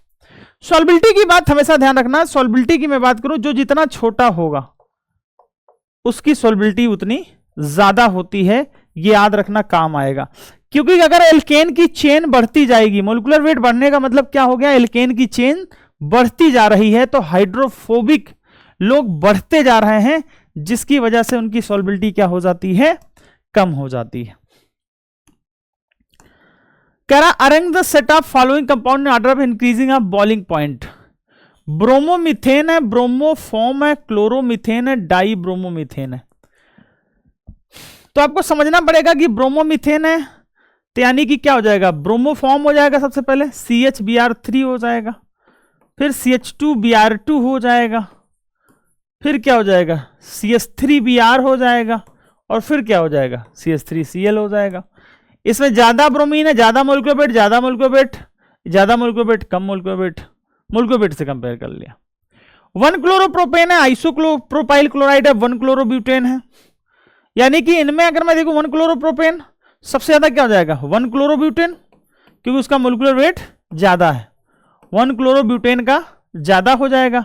अब ये chloropropane है दोनों, तो इसमें क्या देखना पड़ेगा, branching देखनी पड़ेगी, तो क्या हो जाएगी 1 क्लोरोप्रोपेन आएगा, फिर क्या आ जाएगा आइसोप्रोपाइल क्लोराइड आ जाएगा, क्या जाएगा आइसोप्रोपाइल क्लोराइड आ जाएगा भाई। ठीक है भाई, चलिए आगे बढ़ते। अब हमें जो रिएक्शन पढ़नी है वो 3 प्रकार की रिएक्शन को पढ़नी है। पहला है न्यूक्लियोफिलिक सब्स्टिट्यूशन रिएक्शन, दूसरा है एलिमिनेशन, तीसरा है मेटल के साथ रिएक्शन। हमने 11th में सीखा है कि nucleophiles are electron rich species, therefore they attack the part of the substrate molecule which is electron deficient, the reaction in which a nucleophile replace. मैं आपको पहले भी बता चुका हूं कि अगर मेरे पास RX है तो न्यूक्लियोफाइल ही अटैक करेगा, ये मैं बात बता चुका हूं, क्योंकि इस पे लैम्डा प्लस आता है, न्यूक्लियोफाइल इसे अटैक करेगा, ये लिविंग ग्रुप निकल जाएगा, तो यहां पे क्या हो जाएगा RNU प्लस ये X माइनस हो जाएगा, ये लिविंग ग्रुप हो जाएगा, छोड़कर जाने वाला भागने वाला ग्रुप हो जाएगा। यही बात मैंने आप लोगों को यहां पे समझाई है, इसमें ज्यादा कुछ टेंशन लेने की जरूरत नहीं है, अभी हम लोग मैकेनिज्म को सीखेंगे। ठीक है भाई, अगर मैं आपसे कहूं कि न्यूक्लियोफिलिक सब्स्टिट्यूशन रिएक्शन जो होती है वो 2 प्रकार की होती है, मोटा मोटी समझें आप। एक होती है SN2 मैकेनिज्म और एक होती है SN1 मैकेनिज्म। SN2 क्या होती है, सिंगल स्टेप रिएक्शन होती है, RX की न्यूक्लियोफाइल से रिएक्शन कराओगे तो ये क्या बना लेगा RNU बना लेगा। ठीक है, लेकिन ये वाली क्या होती है, अगर RX की न्यूक्लियोफाइल से रिएक्शन कराओगे तो सबसे पहले क्या बनेगा कार्बोकेटाइन बनेगा, देन न्यूक्लियोफाइल अटैक करेगा तो RNU बन जाएगा। ठीक है भाई, आइए ध्यान से समझते हैं। अब इसमें तुम्हें जो ध्यान रखने वाली बात है वो कुछ चीजें ध्यान रखने वाली बात है कि कौन सी रिएक्शन क्या होगा। मैं आपको बता दूं कि अगर पोलर प्रोटिक सॉल्वेंट होगा तो वो SN1 मैकेनिज्म को फेवर करेगा, अगर पोलर अप्रोटिक सॉल्वेंट होगा तो वो SN2 मैकेनिज्म को फेवर करेगा। तुमने कहा ठीक है भाई, यही पहचानना है, बिल्कुल यही पहचानना है। यानी कि अगर मुझसे पूछा जाए NaOH कौन सी मैकेनिज्म को फेवर करेगा तो मेरा जवाब होगा SN2। H2O किसको फेवर करेगा SN1, और ये किसको करेगा 2, ये 2 ये 1 ये 2 ये 1 ये 1 ये 1 ये 2 2 2 2 2 2 2 हो जाएगा। तुमने कहा सर कैसे बड़े आसानी से आपने SN1 कहा, जो H2O है जो NH3 है ना वो पोलर प्रोटिक सॉल्वेंट होते हैं, बाकी सभी में स्ट्रॉन्ग न्यूक्लियोफाइल होती है। यानी कि दूसरी कैटेगरी देखी जाए तो स्ट्रॉन्ग न्यूक्लियोफाइल जो होगा वो SN2 को फेवर करेगा, और जो वीक न्यूक्लियोफाइल होगा वो SN1 को फेवर करेगा। दूसरा क्राइटेरिया। ठीक है भाई, अब इसमें जो सबसे फेमस है मैं लिख दे रहा हूं, नीट 2026 के लिए फेमस क्या है, क्या पढ़ के जाने हैं। अगर RX की रिएक्शन KCN से करा रहे हो तो क्या बनेगा, और AgCN से करा रहे हो तो क्या पड़ेगा। ये जेईई मेन 2024 में भी पूछा गया है। अगर RX की रिएक्शन KNO2 से करा रहे हो तो क्या बनेगा और AgNO2 से करा रहे हो तो क्या बनेगा। ध्यान रखना, ध्यान रखना। AgNO2 का मतलब हो गया AgONO और KNO2 का मतलब क्या हो जाएगा, K माइनस और NO2। ठीक है भाई, NO2 यानी कि यहां पे क्या हो जाएगा, माइनस चार्ज हो जाएगा।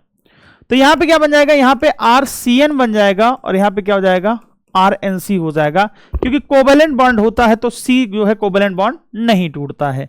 और यहां पे क्या हो जाएगा, यहां पे RONO हो जाएगा। KNO2 में क्या हो जाएगा, RONO हो जाएगा और इसमें क्या हो जाएगा, RNO2 हो जाएगा। इसे क्या बोलेंगे, इसे नाइट्राइट बोलेंगे, इसे नाइट्रो बोलेंगे, इसे साइनाइड बोलेंगे, इसे साइनाइड बोलेंगे। तो यानी कि ये वाली रिएक्शन आपको वेरी वेरी इंपॉर्टेंट है, ध्यान से समझ लीजिएगा। इसको आप छोड़ के नहीं जा सकते हैं, किसी भी हाल में छोड़ के नहीं जा सकते हैं।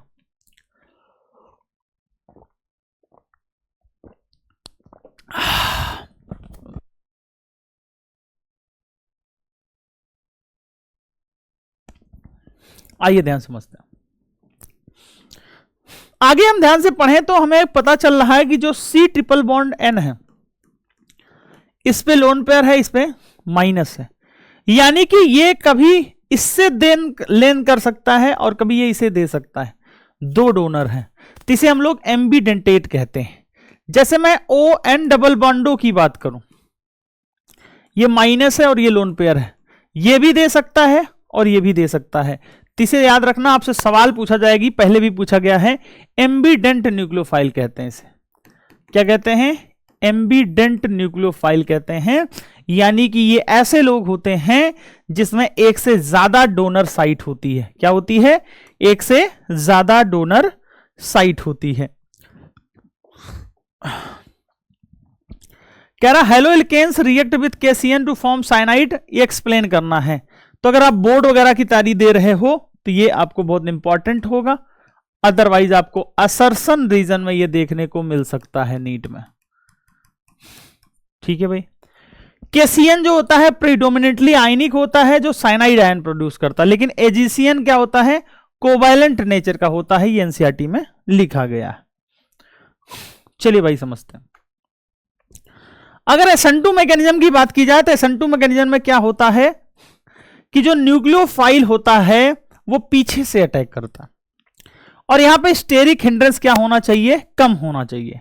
न्यूक्लियोफाइल पीछे से अटैक करेगा तो न्यूक्लियोफाइल पीछे से अटैक करेगा तो Cl निकलेगा, तो यहां पे ट्रांजिशन स्टेट बनता है, कोई भी इंटरमीडिएट नहीं आता है। यहां पे क्या बनता है, ट्रांजिशन स्टेट बनता है, जहां पे क्या होता है, ध्यान रखना है, 5 बॉन्ड बनते हैं। क्या बनते हैं, ट्राइगोनल बाई पिरामिडल हो जाता है, लेकिन हाइब्रिडेशन sp2 ही रहेगा क्योंकि D थोड़ी है उसके पास। और जब ये निकलता है तो ये क्या हो जाता है, ये इन्वर्जन का रूप ले लेता है। किसका रूप ले लेता है, इन्वर्जन का रूप ले लेता है। उम्मीद करता हूं कि ये चित्र देख के आपको समझ आ रहा होगा। ये ऐसे आएगा तो जो लोग इसकी तरफ हुए थे अब वही पलट के इधर हो जाएंगे, पहले जो बॉन्ड उसकी तरफ थे वो पलट के किधर हो जाएंगे, अपोजिट हो जाएंगे। इसी को हम लोग इन्वर्जन कहते हैं, इसी को बॉल के रूप में दिखाया गया है।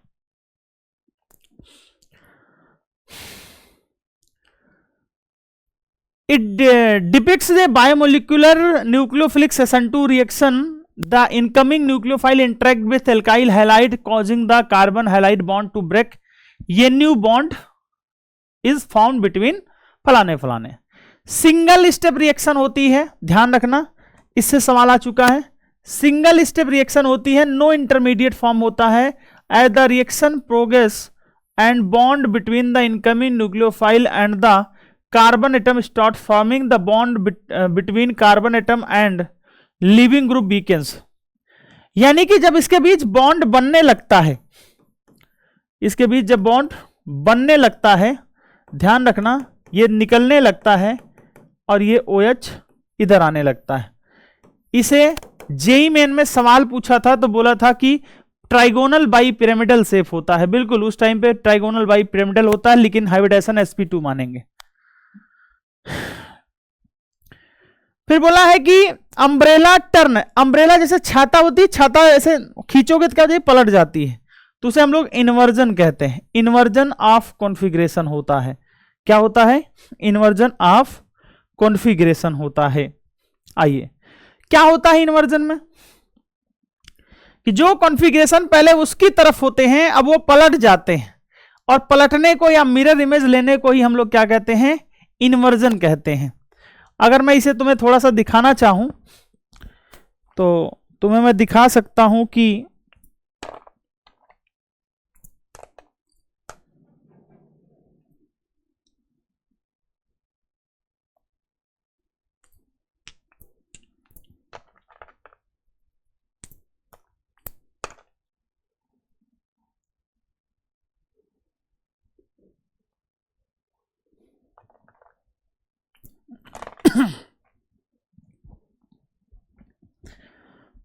सोचो अगर मैं इसको अंदर रख दूं, येलो वाले को ऑरेंज वाले को बोर्ड के प्लेन में रखूं, ध्यान से समझना, तो आपको कैसा दिख रहा है?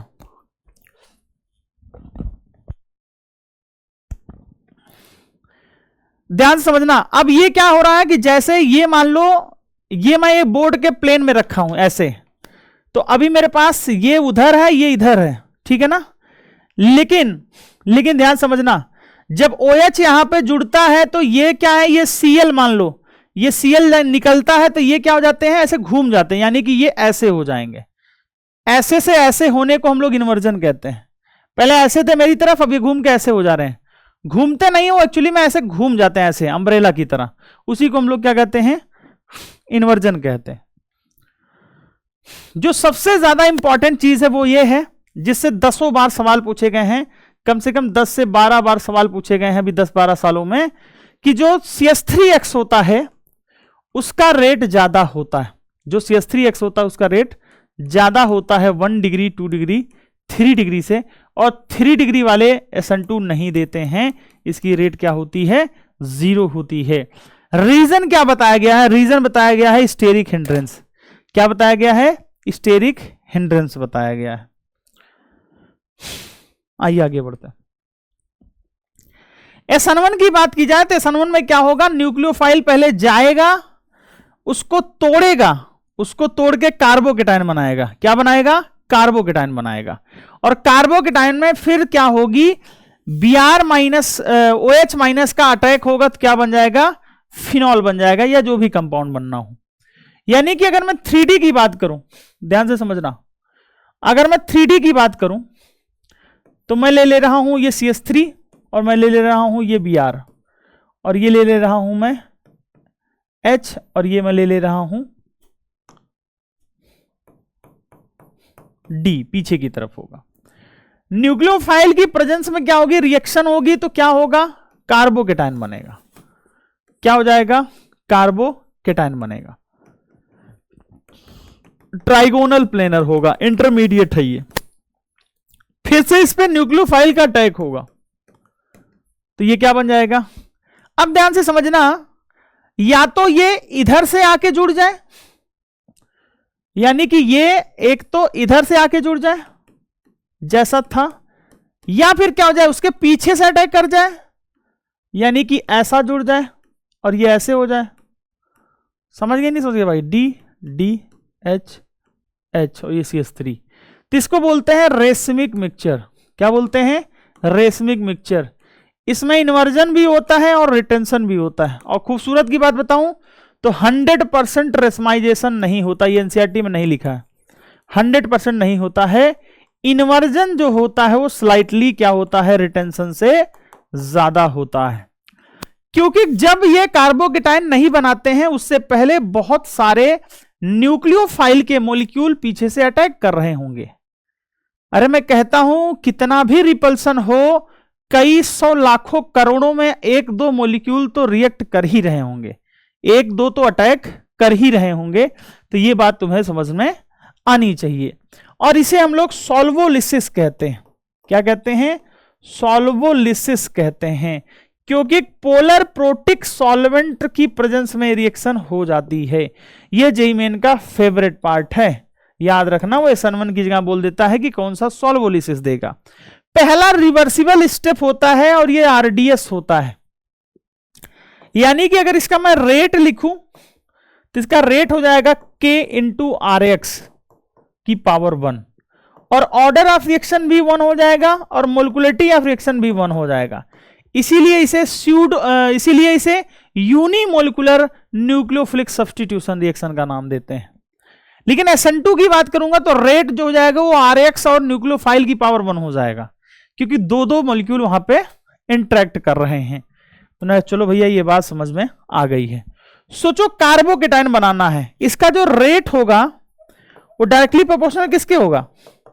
Stability of carbocation. यानी कि कार्बोकेटाइन किसका सबसे स्टेबल होगा? रेजोनेंस हो या 3:1 हो। तो भैया उसी को फॉलो करेंगे तो आपको समझ में आ जाएगा कि जो SN1 रेट है, जो SN1 होता है वो 3:1 डिग्री को फॉलो करता है। जो SN2 है इसका जस्ट अपोजिट होता है। CH3X 1 डिग्री, 2 डिग्री, 3 डिग्री होता है। और SN1 में ये SN1 नहीं देते हैं, ठीक है ना, और ये भी SN1 नहीं देते हैं। SN2 में 3 डिग्री SN1 नहीं देते हैं। क्या इतनी बात समझ में आई कि नहीं आई भाई? अगर मैं कंपाउंड की बात करूं CH2 डबल बॉन्ड CH2X की, और मैं बात करूं बेंजाइल केटाइन की, जो हर साल जेई मेन जेई एडवांस हर बार पूछा जाता, इतना बार पूछा जाता है कि आप सोच नहीं सकते हो। खास बात बताऊं तो ये SN1 और SN2 दोनों देते हैं। SN1 भी देते हैं और SN2 भी देते हैं, लेकिन SN1 ज्यादा देते हैं। मैं नहीं लिख रहा हूं, NCERT लिखा है कि high reactivity toward the SN1 reaction. क्यों? क्योंकि इनका जो कार्बोकेटाइन होता है वो ज्यादा स्टेबल होता है। क्या होता है? जो कार्बोकेटाइन होता है वो ज्यादा स्टेबल होता है। और हमेशा की तरह अगर आप बॉन्ड तोड़ना चाह रहे हो तो कौन सा RX अच्छा रेट दर्शाएगा? तो RI और RBr और RCl और RF में हमें बॉन्ड एनर्जी देखनी है। रिएक्टिविटी ऑफ RX जो होती है वो बॉन्ड एनर्जी की यूनिवर्सली होती है। जितनी कम बॉन्ड एनर्जी होगी उतना ही ज्यादा उसका रेट होगा। अगर मैं इसमें बात करूं कि SN2 फास्टर कौन होगा, तो ये 2 डिग्री है और ये 1 डिग्री है, तो ये फास्टर होगा। ये RI है, RCl है, तो RI वाला फास्टर हो जाएगा। ये भी कोई सवाल है? कह रहा इसमें बताइए क्या हो जाएगा SN1 का। मैं आपको बताता हूं, ये कुछ इस प्रकार से है, ध्यान से देखें। ये कुछ इस प्रकार से है और यहां पे Br लगा, ठीक है। फिर उसके बाद ये ऐसा है और यहां पे Br लगा है, ठीक है। फिर उसके पास ये ऐसा है और यहां पे Br लगा है, ठीक है।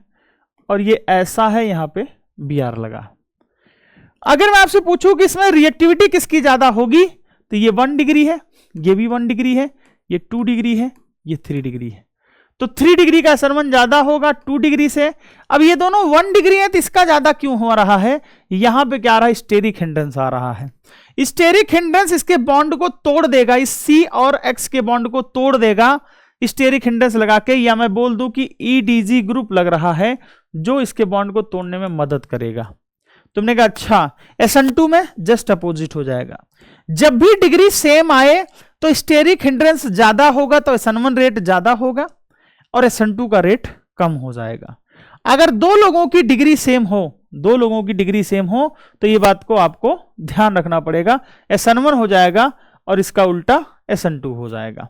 अगला, ये भी खूब PYQ में पूछा गया, खूब। और मैं इसके बारे में थोड़ा सा एग्जांपल दे दूं। इसमें से जेई एडवांस 2020 और 22 भी पूछे गए हैं। हालांकि सारे एग्जांपल नहीं उठाया था, कुछ यहां से उठाया था, कुछ PHCH2Br वाले से उठाया था, बट इसी से मिलता जुलता सवाल है। अगर मैं आपसे कहूं कि मेरे पास PH है और CH3 है और मेरे पास PH और Br है, ठीक है। पहला, मेरे पास PH है, H है, PH है, Br है। मेरे पास PH है, C CH3 है, H है, Br है, और इसके पास PSCH2Br। ध्यान से देखना, अगर मैं इसकी बात करूं, ये 3 डिग्री है, ये 2 डिग्री है, और ये 2 डिग्री है, तो 3 डिग्री का तो ज्यादा ही होगा और 2 डिग्री में इसका ज्यादा होगा, क्योंकि ये दोनों लोग क्या कर रहे हैं, रेजोनेंस कर रहे हैं। Br निकालोगे, कार्बोकेटाइन बनाओगे, तो भैया नीट 2026 के लिए अगर आप कुछ पढ़ के जाना चाहते हो SN1 SN2 में, तो ये दोनों एग्जाम्पल जरूर पढ़ के जाएं भाई, जरूर पढ़ जाएं। SN2 जस्ट अपोजिट हो जाएगा। ठीक है भाई, ये वाला टॉपिक हमने आइसोमेरिज्म में पूरा डिटेल में पढ़ा दिया है और समझा दिया है। तो अगर किसी को दिक्कत आ रही हो तो प्लीज वहां पे जाके एक बार पढ़ लें, ये सारी चीजें हमने वहां पे पढ़ा दी हैं। ये भी पढ़ा दिया है और ये भी रिटेंशन और इन्वर्जन भी पढ़ा दिया है। ठीक है, ये भी पढ़ा दिया है, रिटेंशन और इन्वर्जन पढ़ा दिया है। ठीक है, ठीक है भाई, ये SN1 SN2 पढ़ा दिया है। ये क्या होता है, कार्बोकेटाइन बनते हैं, SN1 में क्या हो जाता है, रेसमाइजेशन हो जाता है, लेकिन 100% नहीं होता है। एलिमिनेशन रिएक्शन, अब हम लोग शुरू करने वाले हैं एलिमिनेशन रिएक्शन। एलिमिनेशन रिएक्शन बहुत सिंपल होता है, ध्यान रखना, इसे अल्फा बीटा एलिमिनेशन कहते हैं या फिर बीटा एलिमिनेशन कहते हैं। आपके पास H है, आपके पास X है, यहां से बेस आएगा, इसको निकालेगा, तो आपको कुछ ऐसा दिखेगा। इनको छोड़ दीजिए, इनको छोड़ दीजिए, ये बॉन्ड टूट रहा होगा, ये बेस अपनी तरफ अप्रोच कर रहा होगा, डबल बॉन्ड बन रहा होगा, तो यहां से X निकल रहा होगा। ये ट्रांजिशन स्टेट बनता है। क्या बनता है, ट्रांजिशन स्टेट बनता है। और उसके बाद क्या बन जाएगा, एल्कीन बन जाएगा। उसके बाद क्या बन जाएगा, एल्कीन बन जाएगा। यानी कि जो इसका रेट है वो 4 बातों पे डिपेंड करेगा। स्ट्रॉन्ग बेस होना चाहिए, CH CD CT में बॉन्ड जल्दी टूटना चाहिए, आइसोटोपिक इफेक्ट जिसे बोलते हैं। एल्कीन स्टेबल होना चाहिए और निकलने वाला X जल्दी से निकलना चाहिए, यानी कि RI हो जाएगा। ठीक है भैया, यहां पे सेडजेफ और हॉफमैन की बात किया गया है। अगर मैं आपसे कहूं कि मेरे पास CH3 CH CH3 है और ये Br है, मैं एलिमिनेशन कराऊंगा तो ये मेरे पास अल्फा है, ये बीटा है, ये बीटा है। एक बार मेरे पास ऐसा कुछ बनेगा, CH3 डबल बॉन्ड CH3, और एक बार ऐसा बनेगा CH3 और CH डबल बॉन्ड CH2। जो ज्यादा सब्स्टिट्यूटेड होता है उसे सेडजेफ प्रोडक्ट कहते हैं। क्या कहते हैं, सेडजेफ एल्कीन कहते हैं। जो लेस सब्स्टिट्यूटेड होता है उसे हॉफमैन कहते हैं। ये वाला एल्कीन लेस सब्स्टिट्यूटेड है। सेडजेफ या फिर रशियन साइंटिस्ट है, इसे जिसे जेटसेफ भी कहते हैं हम लोग। क्या कहते हैं, सेडजेफ बोलो या फिर जेटसेफ बोलो, दोनों एक ही चीज है, जिसे हम लोग सेडजेफ बुलाते हैं। क्या बुलाते हैं, सेटजेफ बुलाते हैं। अब हमारी केमिस्ट्री में, अब हमारी इंग्लिश के हिसाब से ये जेटसेफ है, लेकिन जेटसेफ है नहीं, वो सेडजेफ ही है। क्या है वो, सेडजेफ ही है भैया। यहां पे ये ब्रोमीन था, अब यहां से एलिमिनेशन हो सकता है या फिर यहां से हो सकता है। तो एक बार यहां से कराया तो ये ज्यादा सब्स्टिट्यूटेड मिला, एक बार यहां से कराया लेस सब्स्टिट्यूटेड मिला, और इसके एल्कीन की स्टेबिलिटी ज्यादा है क्योंकि 6 3 2 5 अल्फा हाइड्रोजन है इस पे के पास, और इसके पास सिर्फ 2 अल्फा हाइड्रोजन है। तो आपको हाइड्रोजन की क्या करनी है, स्टेबिलिटी भी देखनी पड़ेगी भाई। ठीक है भाई, आइए, कब इलिमिनेशन होगा, कब सब्स्टिट्यूशन होगा। इलिमिनेशन में ध्यान रखना हीट फेवर करता है। E1 हो E2 हो, मैं उसकी चर्चा नहीं करूंगा, मैं सिर्फ इलिमिनेशन की बात कर रहा हूं कि अगर इलिमिनेशन है, जितना एनसीईआरटी में उतना ही बात करेंगे, फर्जी बात नहीं करेंगे। इलिमिनेशन किसको फेवर करेगा, हीट को फेवर करेगा। A chemical reaction is the result of competition. It is a race that is won by fastest runner. A collection of molecules tends to do by and large what is easiest for them. An alkyl halide with beta hydrogen atom when reacted with a base or a nucleophile has two competing routes. अगर base बोल रहे हैं या nucleophile बोल रहे हैं, base कब बोलेंगे जब वो H को देगा, और न्यूक्लियोफाइल कब देंगे बोलेंगे जब वो H के अलावा किसी दूसरे एटम को देगा. SN1 और SN2 और एलिमिनेशन शुरू कर सकते हैं. Which route will be taken up depends upon the nature of alkyl halide, strength and size of base, nucleophile and a reaction condition. Thus a bulkier nucleophile will prefer to act as base and abstracts a proton rather than approach a tetravalent carbon atom, and vice versa. Similarly, a bromine alkyl halide will prefer a SN2 reaction and a secondary halide SN2 or elimination depends upon the strength of base nucleophile, and a tertiary halide SN1 or elimination depending upon the stability of carbocation or more substituted alkene. ध्यान रखना, अगर तुम्हारे पास CH3X है तो सिर्फ क्या होगा, SN2 होगा. ठीक है. अगर तुम्हारे पास 1 डिग्री RX है तो ध्यान समझना क्या होगा, SN2 होगा या फिर इलिमिनेशन होगा. ठीक है भैया. अगर तुम्हारे पास इलिमिनेशन में वो भी E2 इलिमिनेशन होगा, समझ रहे होंगे कुछ लोग. अगर तुम्हारे पास 2 डिग्री RX है, ध्यान रखना SN1 भी होगा, SN2 भी होगा, E1 भी होगा, E2 भी होगा. पोलर प्रोटिक सॉल्वेंट है तो SN1 होगा, पोलर अप्रोटिक सॉल्वेंट है तो SN2 होगा, पोलर प्रोटिक सॉल्वेंट के साथ हीट है तो E1 होगा, और पोलर अप्रोटिक सॉल्वेंट के साथ हीट है या बल्कि बेस है तो इलिमिनेशन होगा. चौथी बात, अगर 3 डिग्री RX है आपके पास तो ये सिर्फ SN1 होगा या फिर E1 होगा या फिर E2 होगा. SN1 कब होगा, पोलर प्रोटिक सॉल्वेंट हो और पोलर प्रोटिक सॉल्वेंट के साथ हीट हो या फिर बल्कि बेस हो. ध्यान रखना क्या हो, बल्कि बेस हो. जैसे SN1 कब होगा, H2O ले लो, NH3 ले लो या फिर एल्कोहल ले लो, फिर RNH2 ले लो, ETC. ठीक है ना, न्यूट्रल वाले. E1 कब होगा, जब H2O के साथ हीट हो जाए या NH3 के साथ हीट हो जाए, ये होंगे. E2 कब होगा, जब एल्कोहलिक KH हो जाए या आपके साथ इथेनॉल हो जाए और इथॉक्साइड आयन हो जाए. ठीक है, या टर्सरी ब्यूटेनॉल हो जाए या टर्सरी ब्यूटेक्साइड हो जाए, कुछ ऐसा करके. तो ये सभी क्या करेंगे, E2 को फेवर करेंगे, और ये वाले रीजेंट यहां भी लिए जा सकते हैं. ठीक है भाई. रिएक्शन विथ मेटल्स,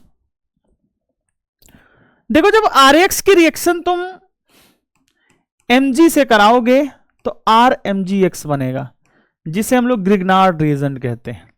और ग्रिग्नार्ड रिएजेंट दो प्रकार से काम करता है, R minus R minus. R minus base की तरह काम करता है और R माइनस न्यूक्लियोफाइल की तरह काम करता है. अगर आपके पास दोनों हैं तो ध्यान रखना R माइनस अगर H प्लस मिल जाएगा तो ये फास्ट रिएक्शन होती है, क्योंकि एसिड बेस रिएक्शन क्या होती है, फास्ट रिएक्शन होती है. तो क्या बना लेगा, एल्केन बना लेगा.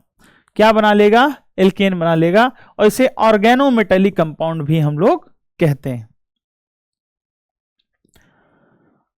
साइंटिस्ट के बारे में पढ़ने की जरूरत नहीं है.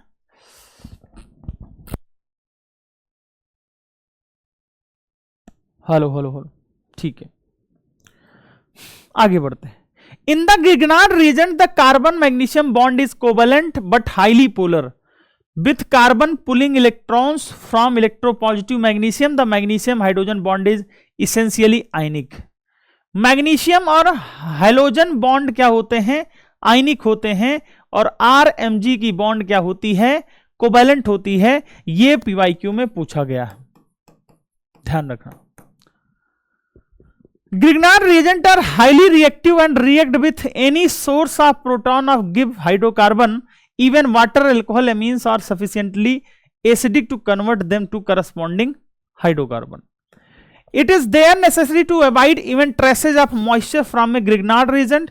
That is why reaction is carried out in dry ether. On the other hand, this could be considered as one of the method of converting halide to hydrocarbon. अगर आपके पास ये है तो एसिडिक हाइड्रोजन दे दो, पानी दे दो, एल्कोहल दे दो, ammonia दे दो, टर्मिनल एल्काइन दे दो, या फिर कुछ स्पेशल टाइप के एल्कीन दे दो, हाइड्रोजन दे दो, जैसे ये वाला हाइड्रोजन दे दो, जैसे ये वाला हाइड्रोजन दे दो, ठीक है ना। इसके अलावा और भी हो सकते हैं, जरूरी नहीं कि यही लेना है। और सभी H दे देंगे तो क्या हो जाएगा, RH हो जाएगा। क्या हो जाएगा, RH हो जाएगा। उम्मीद करता हूं कितनी बात समझ में आ रही होगी।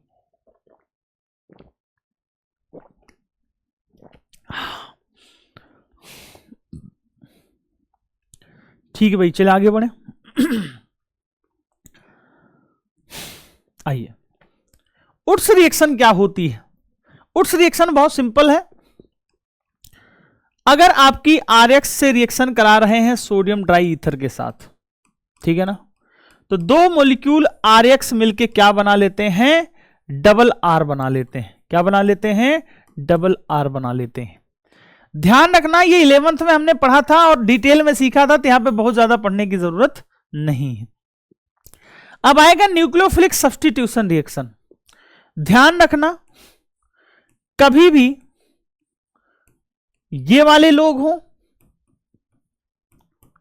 या फिर ये वाले लोग हों या फिर ब्रिज हेड कार्बन से लगे लोग हों या फिर जेरी मार्च में CH3F के बारे में भी चर्चा की गई है, ये कभी भी न्यूक्लियोफिलिक सब्स्टिट्यूशन रिएक्शन शो नहीं करते हैं।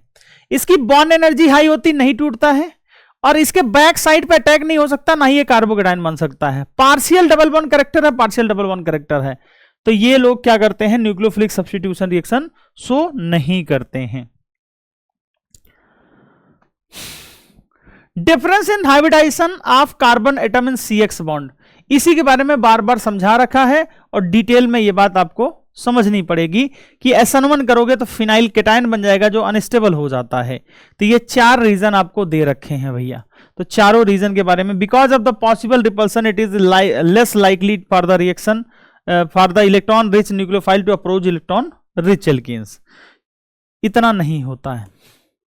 मान लो तुम्हें कराना है, मान लो तुम्हें कराना है, तो मैं तुम्हें कुछ पॉइंट्स बता दे रहा हूं। पहला पॉइंट, अगर मान लो तुम्हें कराना ही है कि रह नहीं पा रहे हो, कराना ही है, तो क्या होना चाहिए, हाई टेम्परेचर और हाई प्रेशर की प्रेजेंस में होना चाहिए।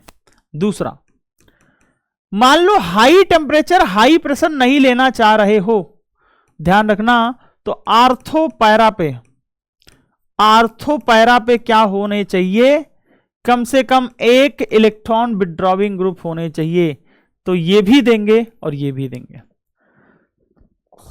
अगर मेटा पे हो जाएगा, ध्यान रखना, बहुत सवाल यहां से पूछे जाते हैं, ऐसा कोई साल नहीं जाता अब इससे सवाल ना पूछा जाए। अगर मैं आपसे कहूं कि मेटा पे इलेक्ट्रॉन विड्रॉविंग ग्रुप होगा, तो भैया ये लोग रिएक्शन नहीं शो करेंगे। इसे डाउस प्रोसेस कहते हैं। क्या कहते हैं हम लोग, डाउस प्रोसेस कहते हैं। क्या कहते हैं, डाउस प्रोसेस कहते हैं। क्लोरोबेंजीन को NaOH के साथ रिएक्शन कराते हैं 623 केल्विन और 300 ATM पे। ये जेईई मेन 2024-25 कई बार पूछा गया है। ध्यान रखना, अगर आर्थो पे एक NO2 लगा रहे हो तो 443 केल्विन लेना पड़ रहा है। अगर 2 NO2 लगा रहे हो तो 368 केल्विन लेना पड़ रहा है। ये क्या करेंगे, Cl को हटा के OH लगा देंगे, Cl को हटा के OH लगा देंगे। और अगर तीनों पोजीशन पे आप NO2 लगा दे रहे हो तो आपको सिर्फ गर्म पानी डाल देना है, ज्यादा हीट करने की जरूरत नहीं है मेरे भाई। क्या इतनी बात समझ में आ गई कि नहीं आ गई भैया, ये लाइन इंपॉर्टेंट है।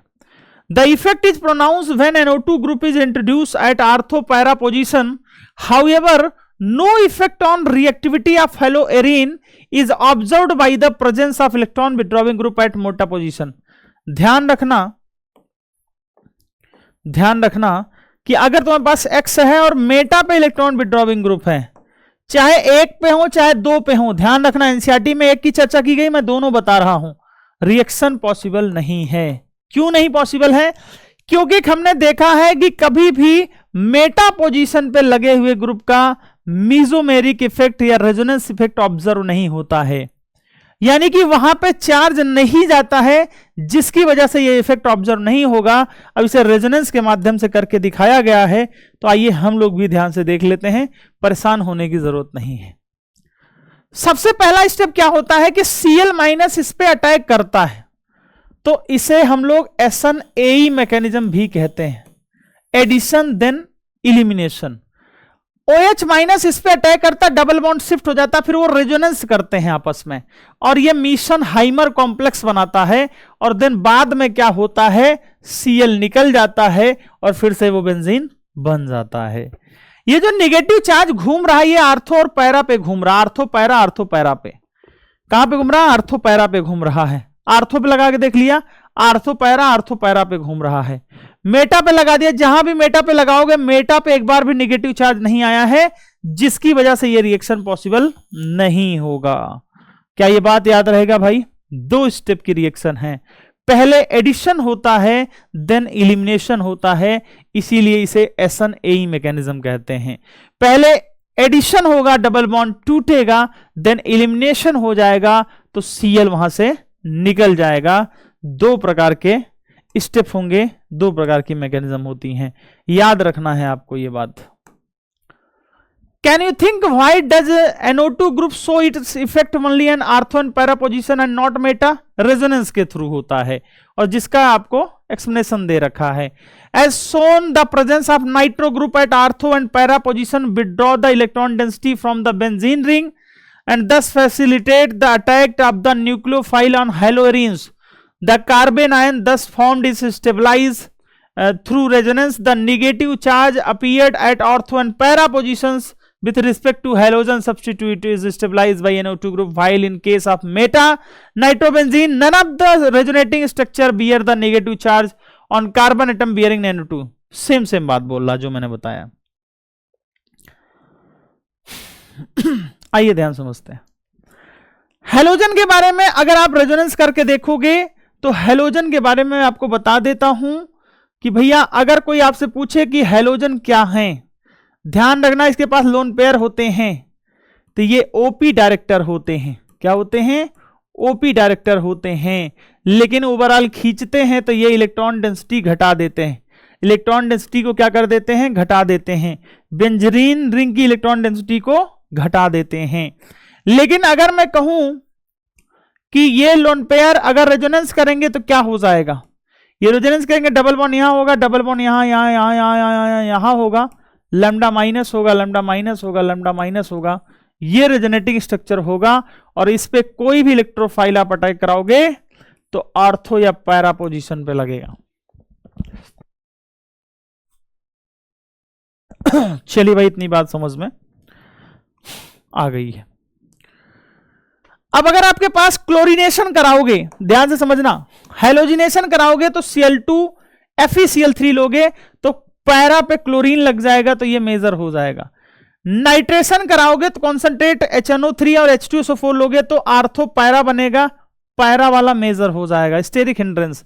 सल्फोनेशन कराओगे तो कॉन्सेंट्रेट H2SO4 के साथ हीट लोगे तो ortho chloro benzene sulphonic acid होगा, पैरा वाला मेजर हो जाएगा। इसी प्रकार फ्रीडल क्राफ्ट रिएक्शन कराओगे, अगर फ्रीडल क्राफ्ट रिएक्शन कराओगे तो फ्रीडल क्राफ्ट रिएक्शन में ये कार्बोकेटाइन बनेगा और ये आर्थो और पैरा पे अटैक करेगा, पैरा वाला मेजर हो जाएगा। अगर एसाइलेशन लोगे तो ये भी कार्बोकेटाइन बनाएगा और ये आर्थो और पैरा पे अटैक करेगा और पैरा वाला क्या हो जाएगा? मेजर हो जाएगा। यानी कि ये तो वही बात हुई कि यार रिएक्शन हमें याद करने की जरूरत भी नहीं पड़ रही, बस हमें पता चल जाए कौन आर्थो होगा कौन पैरा होगा। बिल्कुल, यानी कि अगर मैं तुमसे कहूं कि मेरे पास क्लोरोबेंजीन है और इसकी रिएक्शन यूं करा देनी है, Cl2Fe के साथ करा दो, या मैं कह दूं कॉन्सेंट्रेट HNO3 और कॉन्सेंट्रेट H2SO4 करा दो, या मैं तुमसे कहूं कि कॉन्सेंट्रेट H2SO4 के साथ हीट कर दो, या मैं तुमसे कहूं कि CH3Cl कर दो, या मैं तुमसे कहूं कि CH3C डबल बॉन्डो Cl और AlCl3 कर दो, AlCl3 कर दो। तो करना कुछ नहीं है मेरे भाई, करना कुछ नहीं, यहां पे क्या बना देना है, पैरा बना देना। ये Cl है, पैरा पे Cl लगा दो। यहां पे क्या कर देना है, मेजर में पैरा पे NO2 बना दो। पैरा पे क्या कर दें भाई, SO3H लगा दें। पैरा पे क्या कर दें भाई, मिथाइल लगा दें। पैरा पे क्या कर दें भाई, एसाइल लगा दें। क्या लगा दें, एसाइल लगा दें। ठीक है भाई, कितनी बात समझ में आ गई? चलिए भाई,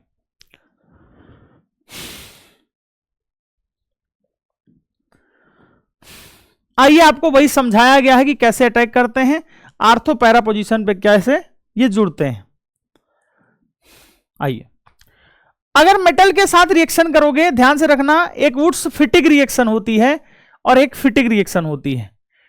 जब PHX की रिएक्शन सोडियम डाई ईथर की रिएक्शन RX के साथ कराओगे तो PHR बनेगा, तो उसे हम लोग फिटिक रिएक्शन बोलते हैं और वुड्स फिटिक रिएक्शन बोलते हैं। अगर 2 बार PHX यूज करोगे तो उसे हम लोग फिटिक रिएक्शन बोलेंगे, और PHX और RX यूज करोगे तो उसे हम लोग वुड्स फिटिक रिएक्शन बोलेंगे, और RX यूज करोगे तो उसे वुड्स रिएक्शन बोलेंगे। अगर तुम्हारे पास PHI है 2 मोल और कॉपर की प्रेजेंस में करा रहे हो तो ये भी PH ही बनाएंगे, इसे उल्मान रिएक्शन कहते हैं। क्या कहते हैं, उल्मान रिएक्शन कहते हैं। क्या कहते हैं, उल्मान रिएक्शन कहते हैं।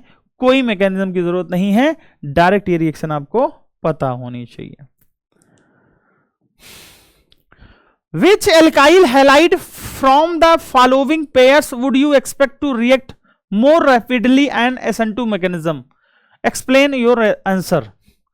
इन दोनों में ये ज्यादा होगा 1 डिग्री है, इन दोनों में ये ज्यादा होगा 2 डिग्री है, वो 3 डिग्री है। इन दोनों में ये ज्यादा होगा क्योंकि स्टेरिक हिंड्रेंस दूर है, यहां पे स्टेरिक हिंड्रेंस पास है। जब भी डिग्री सेम हो जाए तब आपको स्टेरिक हिंड्रेंस देखना है, और जिसमें स्टेरिक हिंड्रेंस पास होगा उसका रेट कम हो जाएगा, इसमें स्टेरिक हिंड्रेंस दूर होगा उसका रेट ज्यादा हो जाएगा। चलिए भाई आगे बढ़ते हैं। In the following pairs of compound, एक 3 डिग्री है और एक 1 डिग्री। 3 डिग्री का SN1 रेट ज्यादा होता है, इसका रेट SN1 का ज्यादा हो जाएगा। अगर इसकी रिएक्शन मैं करा दूंगा तो क्या हो जाएगा, क्या साइक्लोहेक्साइल मैग्नीशियम ब्रोमाइड हो जाएगा। पानी में डाल देंगे तो क्या हो जाएगा, साइक्लोहेक्सेन। सी क्या हो जाएगा, यहां पे RMgBr हो जाएगा, और RMgBr क्या हो जाएगा, RD हो जाएगा, क्योंकि ड्यूटेरियम लगा रहे हैं। यानी कि R क्या रहा होगा, यानी कि R क्या रहा होगा, R क्या रहा होगा, आइसोप्रोपाइल रहा होगा। क्या रहा होगा, आइसोप्रोपाइल रहा होगा। ठीक है भाई,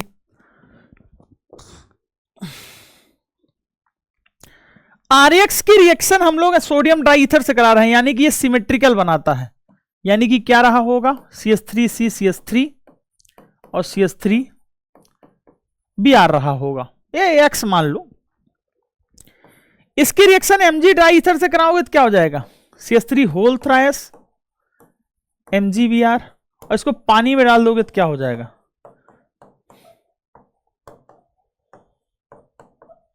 आइसोब्यूटेन हो जाएगा। क्या हो जाएगा, आइसोब्यूटेन हो जाएगा।